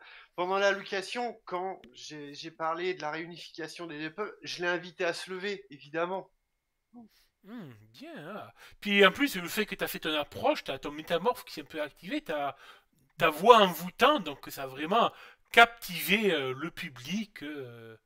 D'ailleurs, je crois que de toute façon, c'est un peu ça la description de ta voix envoûtante. Je vais marquer La voix de sirène, là. Ouais. Sirène que je vois. Comment j'avais marqué ça? Voix envoûtante, le trait le plus caractéristique de la sirène est certainement sa voix qui a marqué les mythes. Véritable instrument ou arme, la voix est modulée pour séduire, désorienter, enchanter, voire captiver jusqu'à la folie. Oh, c'est beau. Ouais. Classe, hein. Bien, en tout cas, tu as eu une ovation, bien que ce n'ait pas encore été inventé. La reine ferait presque la hola à tes plus belles paroles. Et cela ouvre encore plus ses festivités qu'un non nommé Drat, du moins je vais utiliser plutôt au nom du film, Drat Marina arrive en tête de cortège, suivi de la Bacana où se trouve resplendissant sur son palanquin Sucélos, tout heureux, tout maillé dressé qu'il est, et un or qui danse accompagné de ses ménades. Maillé dressé, c'est-à-dire qu'il a la gaule? La gaule, hein. C'est la gaule. Eh bien, nous sommes en gaule narbonnaise. Gaulois qui a la gaule. On est raccord. Et du coup, vous commencez à faire le tour de la reine, ce cortège avec des jeunes gens qui font de la musique, avec des flûtes de pan, des femmes qui dansent avec du lierre de vigne et tout. Il y a 2 autruches qui vous accompagnent. Ouais, j'ai pris un prochain. Ce que j'allais te demander, tu vois que tout le monde attend de voir s'il va y avoir un léopard qui va rentrer dans l'arène. Est-ce qu'un léopard apparaît? Ben oui. Mais ça aurait été mieux que c'est moi qui l'ai. Ah, mais bon. Là, pour l'instant, on va dire que c'est un bel esclave venu bien que t'as fait venir, qui a dressé la bête pour toi, qui tient l'animal. Et pendant que vous faites le tour, Drat et Nord avec les autres, pendant cette célébration, vous voyez que les gens applaudissent. D'ailleurs, il y a certains suivants dans la Bacana qui lancent du pain que Atia avait fait acheter en amont, qui lancent du pain dans les gradins pour les gens qui réceptionnent, hurlant de joie, voire même des huîtres de vin que vous lancez comme ça pour répandre les bienfaits et les dons de Sucélos et de Bacchus. Et d'ailleurs, j'ai cuisiné moi-même les pains. Mhm. Avant, les pains qu'on va envoyer, ce sont des pains beaucoup plus petits. Donc, je me suis servi de toutes les épices. Donc, il peut y avoir de la cannelle, des 4 épices. Il y a peut-être même du sucre, de la cassonade dedans, de la farine. Ça forme des petits pains. Et ça donne un goût légèrement, enfin, bien sucré, mais très épicé. Et ces pains, je les ai appelés spéculoos. Magnifique. Je valide le truc, perso. Je ne vais rien dire. Par Et du coup, contre, c'est des pains que tu as fait cuire, des tout petits Alors, pains c'est que des tu as fait petits cuire biscuits. 2 fois. C'est ça, Ça, pour c'est qu'ils ça. soient C'est des biscuits. petits biscuits qu'on appelle spéculoos. Ils ont été cuits en 2 fois, donc il y a de la farine, de la cassonade, du beurre doux, de la cannelle. J'ai même la recette devant moi. La recette. Des œufs, des mélanges de 4 épices. Bon, la levure, il n'y en a pas, mais bon. Et un peu de sel. Et en fait, ça a donné. J'ai donné comme nom à ce biscuit spéculoos. Il y aura un Belge, un Visigoth, dans l'assistance, qui volera la recette et qui partira en Belgique avec. Je le sais. j'adore. Ah, excellent. Ok. Eh bien, néanmoins, pendant que vous faites votre cérémonie, Drat et Nord, vous allez me faire un jet de calune pure. Donc, vous allez sur votre fiche de personnage, dans l'onglet Néphilim, vous avez votre magnifique pentacle. Et vous cliquez juste sur le petit dé dans la calune. Et vous avez vu qu'on est le lundi, le jour de la lune, vous avez droit à un bonus de 10% supplémentaire pour faire ce jet. C'est généreux. Ouais, ben c'est le lundi, c'est le jour de la lune. Marge de 4. Ok. Alors, je vais y arriver. Peut-être. Bon. Alors, il faut juste que tu cliques. Ouais, ben petit arrivé. Marche de 5. Eh bien, vous sentez, ouais, c'est 2 belles marches toutes les deux. Vous sentez que les champs magiques de la lune sont particulièrement très forts, sont très vivaces. Ça pulse, mais très fortement. On est le lundi, le jour de la lune. C'est normal que ça pulse. Que c'est le jour vraiment où les champs magiques de la lune sont les plus revigorants. Mais là, c'est vraiment énorme, comme si cette arène focalisait vraiment les pouvoirs de la lune. Mais au fond de vous, ça vous inquiète aussi. Et justement, alors que vous finissez le tour de l'arène avec votre troupe, tous les regards vont se lever vers le ciel. Et l'effroi va commencer à se faire. Ah, c'est pour vrai qu'il y a une éclipse. Je crois que c'est pas bon signe en plus dans les éclipses, généralement dans les différentes mythologies et religions polythéistes comme ça. Il n'y a pas que chez les Païennes. Égyptiens que c'était bien. En Je sais effet, plus. petit à petit, vous allez voir que le ciel s'obscurcit. Et que le disque lunaire apparaît. Et Oh prend non, les dieux sont contre cette alliance. petit à petit Alors, possession peut-être- du soleil. Vous voyez que Regarde. les gens au début sont un peu... Alors je vous décris d'abord ce qui se passe dans les tribunes, puis après je vous laisse réagir. Vous voyez que les gens au début sont un peu paniqués, perturbés, ne sachant pas prendre cela comme la colère des dieux ou justement quelque chose de bénéfique. Mais que vous, quelle est votre réaction en tant que néphilim ou humain? À vous de me dire quel point de vue vous prenez. Alors nous, moi, je lève les 2 mains au ciel. Et je rends hommage à la lune et qui bénit notre procession. Ben, moi, c'est simple. Je vais au centre de l'arène, je demande une torche. Étant donné qu'il y aura une éclipse, donc il y aura de l'ombre pendant un instant. Et puis j'improvise une danse au milieu de l'arène. Et je fais signe à mes camarades de Rome qui savent leur métier, puisqu'on se connaît depuis longtemps, de m'accompagner, de faire un cercle autour de moi. Et du coup, c'est une danse en cercle avec moi au centre et au centre de l'arène, avec cette torche, D'accord. cette lumière. Alfarid, comment réagis-tu quand tu vois ce phénomène? Est-ce que en tant que Néphilim, on a conscience de comment le monde et l'univers fonctionnent ou pas du tout? Oui, dans une certaine mesure, oui. Alors c'est vrai que j'ai Je veux fait... dire, je sais que on sait que c'est un phénomène naturel en fait en soi, Alors, l'éclipse c'est à à la la- base. à la fois, c'est naturel, mais tout à fait magique en même temps. La nature et la magie sont liées pour vous. Vous êtes des créatures de magie, mais tout à fait naturelles. La magie, dans cet univers, la magie est complètement... Les champs magiques recouvrent toute la Terre comme les champs magnétiques. Donc pour vous, la magie, c'est la nature. Donc pour vous, les deux ont toujours été liés. Ça même, pour vous, magie, nature. Les humains disent la magie parce qu'ils ne savent pas l'expliquer, mais pour vous, c'est juste un phénomène météorologique comme un autre. Mais en tout cas, vous pouvez sentir... Alors c'est vrai que Drat et Nord, étant des onirimes, sont beaucoup plus impactés par ça. Mais c'est vrai que toi, Alpharit, et même Lydie et les autres, si c'est Los, Atax et compagnie, vont sentir que le champ magique de la Lune se renforce. Mais vraiment, vous sentez l'air... c'est pas une pulsation comme venant de la Terre, si c'était le cas Terre, ou la pluie qui tomberait, c'était l'eau, mais plutôt comme des reflets argentés dans les nuages, tout autour, les rayons du soleil qui commencent à filtrer derrière la lune et tout. Tu sens que c'est... Il y a de la magie dans l'air. Ouais, mais je prends ça quand même de bon augure. Tu vois, je me dis que les phénomènes dans ce genre-là sont assez rares pour que ça puisse être peut-être un signe divin indiquant que qu'on est sur la bonne voie, en fait. D'accord.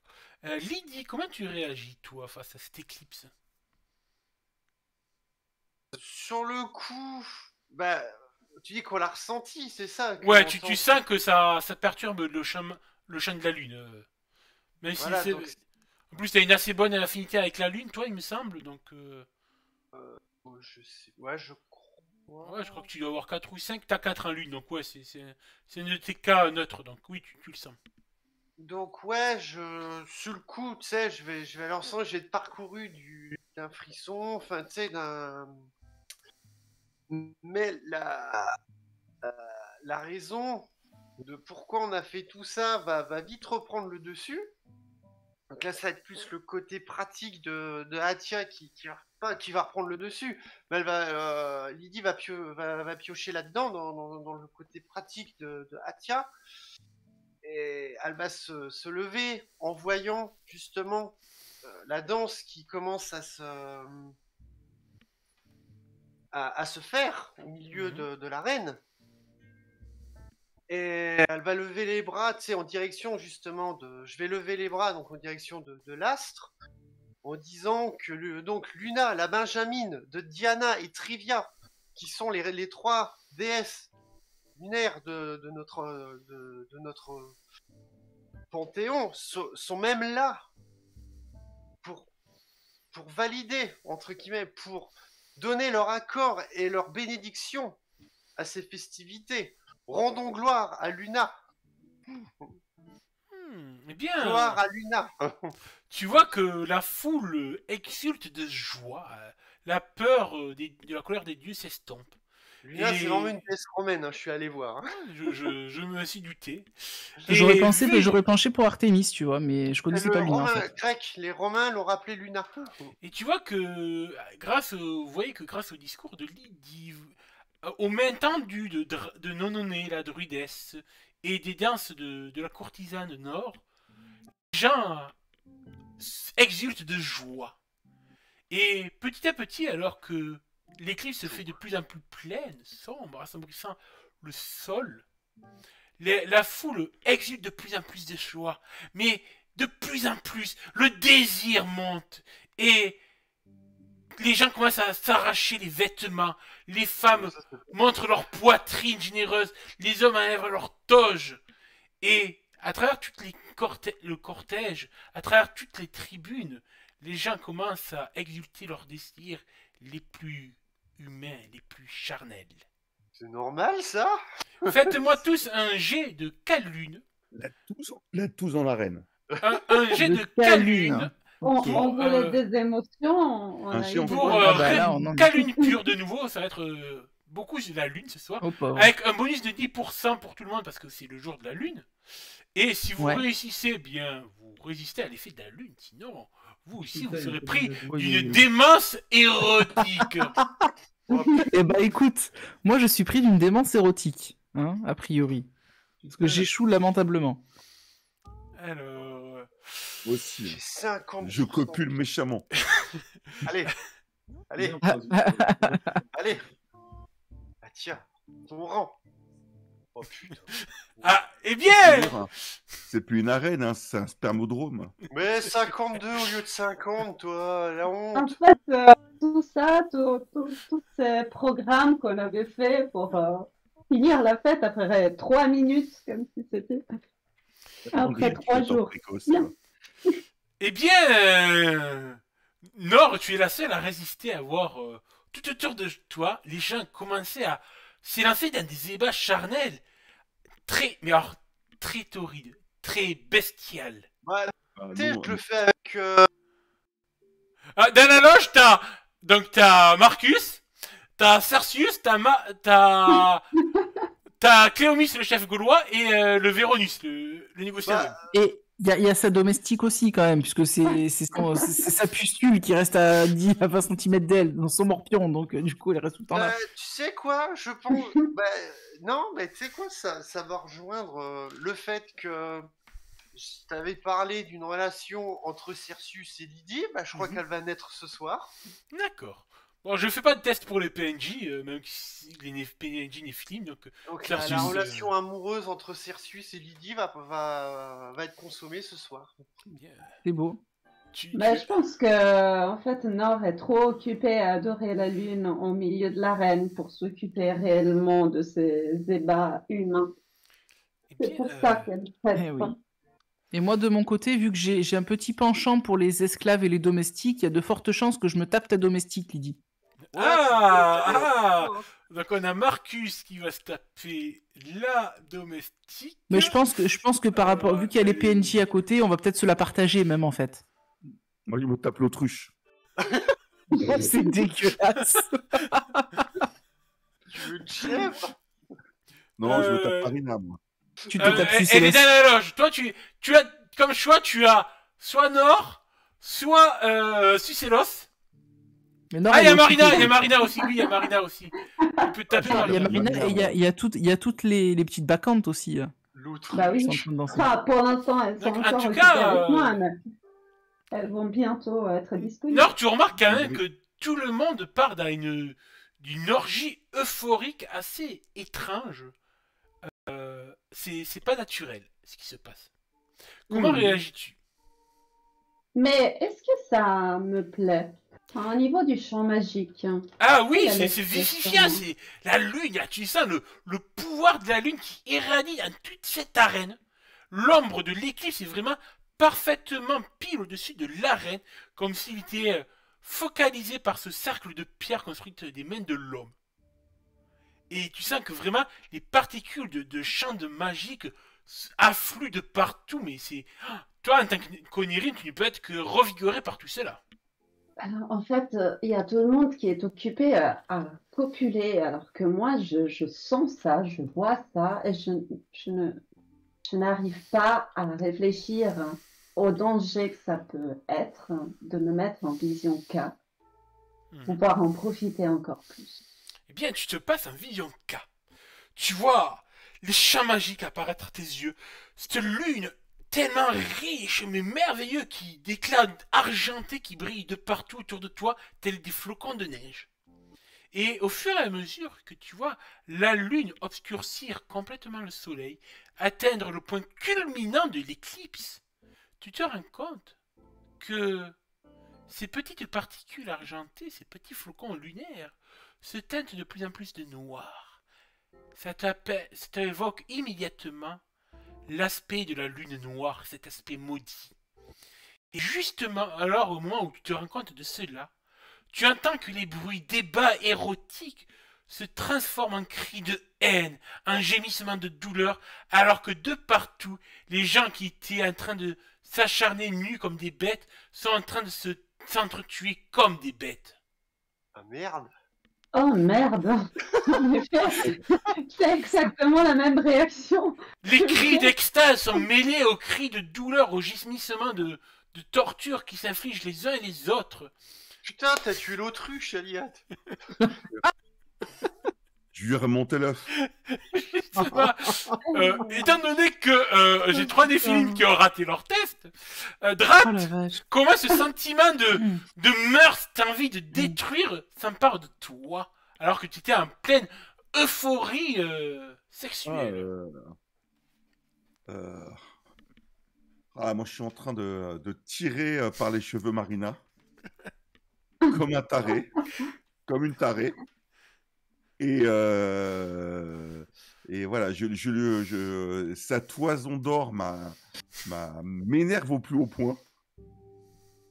Cette toison qui me charmait au début m'énerve au plus haut point. Je n'ai qu'une obsession, vouloir lui arracher.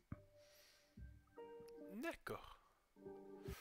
Bien, elle te rend un peu ses coups aussi, vous acharnez l'une sur l'autre. Je ne la voir que chauve. La pauvre. D'accord. Tu as pas trop.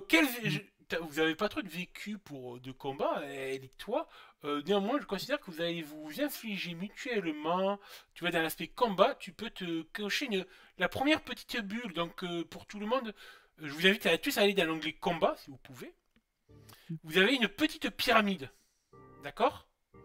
Avec les dommages. Avec 3 bibules que vous cochez. Oui. Qui sont, on va dire, des sortes de PV tampons. Puis une fois qu'elles seront remplies, ces 3 bibules, Ça vous va avez sur celles d'en dessous. mineur, sérieux, grave ou mortel. D'accord? Alors, coche plutôt la plus faible des bibules, Aliette. C'est ce que j'ai fait, non? Non, t'as pris la plus grosse. Ah, d'accord. Parce qu'en fait, au niveau des PV tampons, donc, d'habitude. les cases de dommages vous permettent d'encaisser 1, 2 ou 3 points de dégâts. Donc, par exemple, c'est là, on va dire que vous avez été infligé 1 point de dégâts, donc tu coches celle de 1 point de dégâts. D'accord? Elle va faire une pelade. Ok. Sucélos, tu vois que lui, il est sur son bouclier, il a l'air d'avoir résisté un peu à la magie de la lune, bien que il s'affaire tel un satyre un peu lubrique. Est-ce qu'il est influencé par la lune ou juste par son naturel de satyre? Nord, tu ne saurais dire, tellement que c'était Faerim est étrange et perturbant. Il a le braquemar encore plus fort, quoi. Putain, mais... Lydie, Mm. Lydie, donc toi tu étais avec Cersus. Comment... Ah, ton écran, comment ça va se passer entre vous alors que tu sens cette rage, cette envie de meurtre déverser en toi?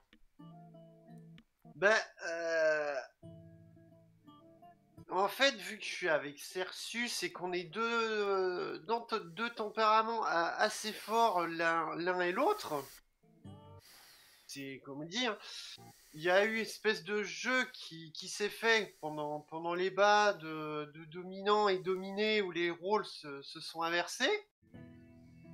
Et à un moment donné, c'est en fait, si tu es d'accord, hein, c'est pas après lui que je vais m'en prendre, c'est qu'on va agir de concert.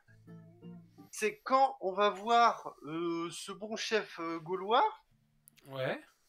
que vu qu'on était en plein débat il y a encore quelques secondes, donc à mélanger nos passions respectives, nos deux passions l'un pour l'autre vont se transformer en haine mutuelle tous les deux vers la haine déjà qu'on a des humains tous les deux, va se mélanger à notre haine, enfin moi perso à ma haine, à la haine au mépris que Atia a des Gaulois, et c'est à lui que c'est au chef gaulois que moi je vais m'en prendre. D'accord. À voir si Cersus suivra ou pas, mais... Eh bien, oui, pourquoi pas. Écoute, Et en fait, je vais prendre sa dague. Tu sais, j'avais pris sa dague pour un peu jouer, quand c'était à mon tour d'être la dominante, de jouer un peu, tu sais, lui faire un peu de tracé sur son poitrail avec la dague. C'est là que la pleine lune s'est levée à nous a possédé, entre guillemets, et que mon instinct primal et ma haine va être décuplé, et c'est vers donc le coup couteau, je vais tenter de le planter dans le chef gaulois à ce moment-là. Ok, eh bien, je te propose, vu que tu contrôles pas tes mouvements, de me Ah, faire oui. dans le chat un petit /R 1 des 4. Si tu fais un 1, tu infligeras une blessure mineure, un 2, une sérieuse, un 3, une blessure grave, ou si tu fais un 4, ce sera une blessure mortelle à Cléomis, le chef de l'Oppidum. Ah oui, super. Oui, oui, oui. Ah, Pourquoi putain, moi j'ai un ça truc craint grave tellement. comme ça, moi? Et ça craint tellement fort, quoi. Donc /R 1 des 4 dans le chat. Oh, Ouais, ça va. Il se prend une blessure mineure. Oh, putain, blessure mortelle, putain, je l'aurais tué ainsi dans diplomatie. Marcus, comment toi se passe alors que tu es en plein débat avec Eva Sidia, la servante de Atia? Je te la montre. Alors, quand même. Moi, je suis en plein débat avec Eva Sidia, que je partage avec monsieur Première Fortune de la ville. Mais non, tu la partages pas avec lui, non mais... Alors, je t'explique pourquoi je la partage avec lui. Parce Vas-y, que de toute façon, là, c'est lui qui est avec elle. Et en fait, c'est au moment où la lune, en fait, commence à me rendre fou. Je commence à lui dire, bon, maintenant, c'est mon tour. Une fois, 2 fois. Il continue, il s'acharne sur elle, il commence à limite être violent avec elle. Je commence à lui mettre mon poing dans la tronche, en fait. Et je sais pas pourquoi j'ai cette rage qui m'envahit. Donc si tu m'autorises le coup de poing qui est juste je vraiment plus pour le t'autorise repousser, même, je t'autorise même le D4 de la folie. Alors attends, parce que j'ai pas fini ce que je voulais faire. Vas-y. Le coup de poing, c'est rien. Non, en fait, vu que je suis quand même en tenue de décurion, je comptais sortir mon glaive. Ouais. Et en fait, m'en servir contre lui. Contre qui Simplement. déjà rappelle-moi. J'ai perdu le fil. Contre le futur mari de Nord. Ah oui, Véronus, d'accord. Sachant Exactement. que ce cher Véronus avait des vues déjà depuis longtemps sur Eva Sidia et m'a déjà proposé plusieurs fois de me l'acheter. Ah bah là, il se la tape, tu vois. Ouais, bah oui. Eh bien, Voilà. Là, c'est bien qu'il l'ait pris. Donc je te fais un des 4. Ouais, pour voir, vu que tu contrôles pas ton geste. Ah bah moi, je le tue, hein. Direct. 4, tu le tues, d'accord. Eh bien, Je rappelle quand même que j'ai une formation militaire, donc je décris-moi sais un peu où- comment Ah, dans Guillaume Lattelante. cette folie meurtrière, comment tu le one-shot. Eh ben, alors, c'est pas compliqué. Au départ, ça commence par un coup de poing, et puis il se fait projeter à terre, en fait, par la puissance de mon coup. Ce qui va se passer, c'est qu'en fait, je vais ensuite sortir mon glaive, me jeter sur lui, en fait, me mettre genre à califourchon sur lui, et lui enfoncer directement en one-shot le glaive dans le cœur. D'accord. Et le sang qui est projeté sur moi et tout, je vois rouge là complètement. D'accord. De son côté, Danny Gratin attaque, c'est lui aussi Ah, pris merde. de cette folie. Et Putain, mais t'as il tué était le- avec Octavia. Désolé, Nord. Il était avec Octavia, l'esclave de Marcus, mais aussi son amante, il me semble. Et on va voir. Oui, exactement. Ah non, il a pas intérêt à la tuer, c'est ma domestique. Non, Et c'est mon pareil, amante. moi aussi, je lance le D4. Ça va. Il va. Ça va, il a de la chance. La gifler violemment, elle va rouler bouler dans les gradins et se cogner la tête contre les marches en pierre des gradins. Qui c'est qu'on a d'autre Eh bien, Nord, on va revenir sur Nord. Tu es au milieu de l'arène. Tu vois tout ça. T'entends tout le monde s'entretuer, même tes compagnons. Et il y en a un qui aura réussi son jet de dés. Est-ce qu'il va le réussir attends, je vais quand même lui faire son jet de dés. On est en lune. Est-ce que Arak, lui, a résisté à l'influence de la lune?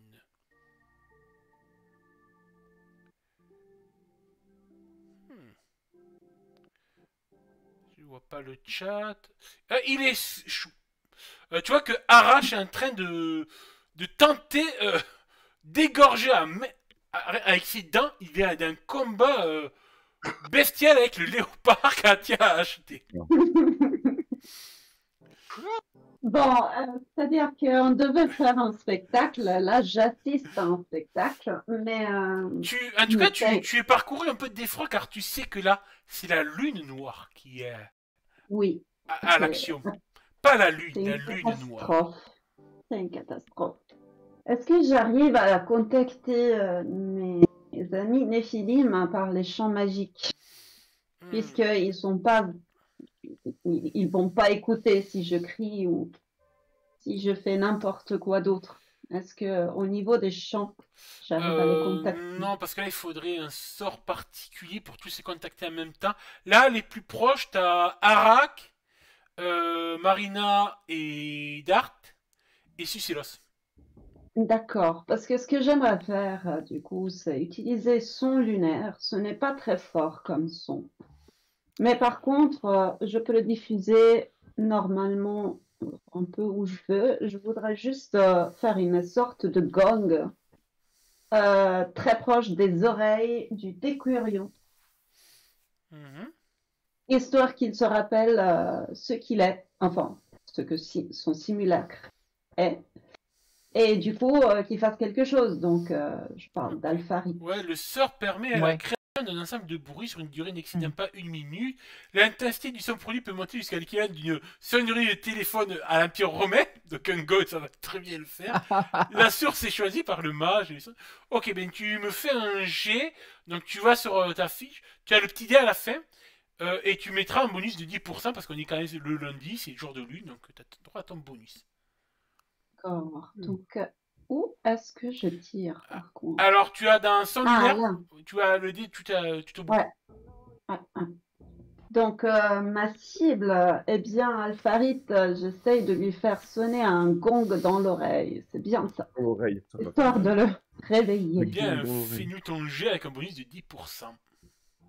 Donc... Marche de Tu 4. marches. Eh bien, le son, à un moment donné, Alpharid, alors que Mm. tu vois Mm. ton glaive taché du sang de Véronus qui te regarde le regard vide, tu entends un bruit de gong qui te prend par surprise à l'oreille. Et D'ailleurs, j'ai vu vaguement qu'il était en train de tuer quelqu'un. J'espère que ce n'est pas celui qu'on avait prévu de faire mon mari, mais bon, je ne m'occupe pas trop de ça en ce moment. On verra, on verra. On verra par Non, la suite. du coup, C'est pas lui, c'est pas lui. Je vais le maquiller en quelqu'un d'autre. Ce t'inquiète. bruit te fait sortir de cette sorte de transe. Tu te rends compte que quelque Ouais. chose de puissance apparaît de toi. Tu lèves un peu la tête, tu vois que c'est le bordel intégral tout autour de toi, que ce soit dans la loge ou même dans l'arène. Tu croises le regard de Ouais. Nord. Et tu comprends qu'elle a usé de magie pour te faire sortir de cette transe. Je comprends Mais- ça. Au moment où vous réalisez tous les deux cela, vous allez sentir que, alors qu'il fait complètement noir, l'obscurité totale s'abat, tu ne vois que Nord grâce à la torche qu'elle tenait au milieu de cette arène. Et vous voyez que, en fait, tout le sang qui vient d'être versé est en train de couler. Mais d'une étrange manière de couler vers le centre de l'arène. Ce n'est pas naturel. Ok. Ce n'est pas Ouais, le ruissellement clairement. naturel du sang. Vraiment comme si le sang cherchait à se mouvoir vers le centre de l'arène. Et alors que la nuit est totale, l'éclipse totale, Nord et Alpharit, vous voyez quelque Mhm. chose se produire de puissant, d'incroyable. Vous voyez une forme naître d'une mare de sang sous les auspices de la lune noire. Un effet dragon, une gorgone prendre vie. Oh, magnifique. Ah, waouh. Et, Ouais, mais du coup, je suis très proche d'elle. C'est pas très magnifique. Et- Ça fait peur. et la suite, la prochaine fois. Ah, Oh là là. quel teaser ce Jérôme. Aïe. Je veux pas dire, mais t'as quand même réussi avec une IA à faire qu'elle ait les tétons à l'air. Ouais, beau. c'est magnifique. Ça, le modèle. Parce que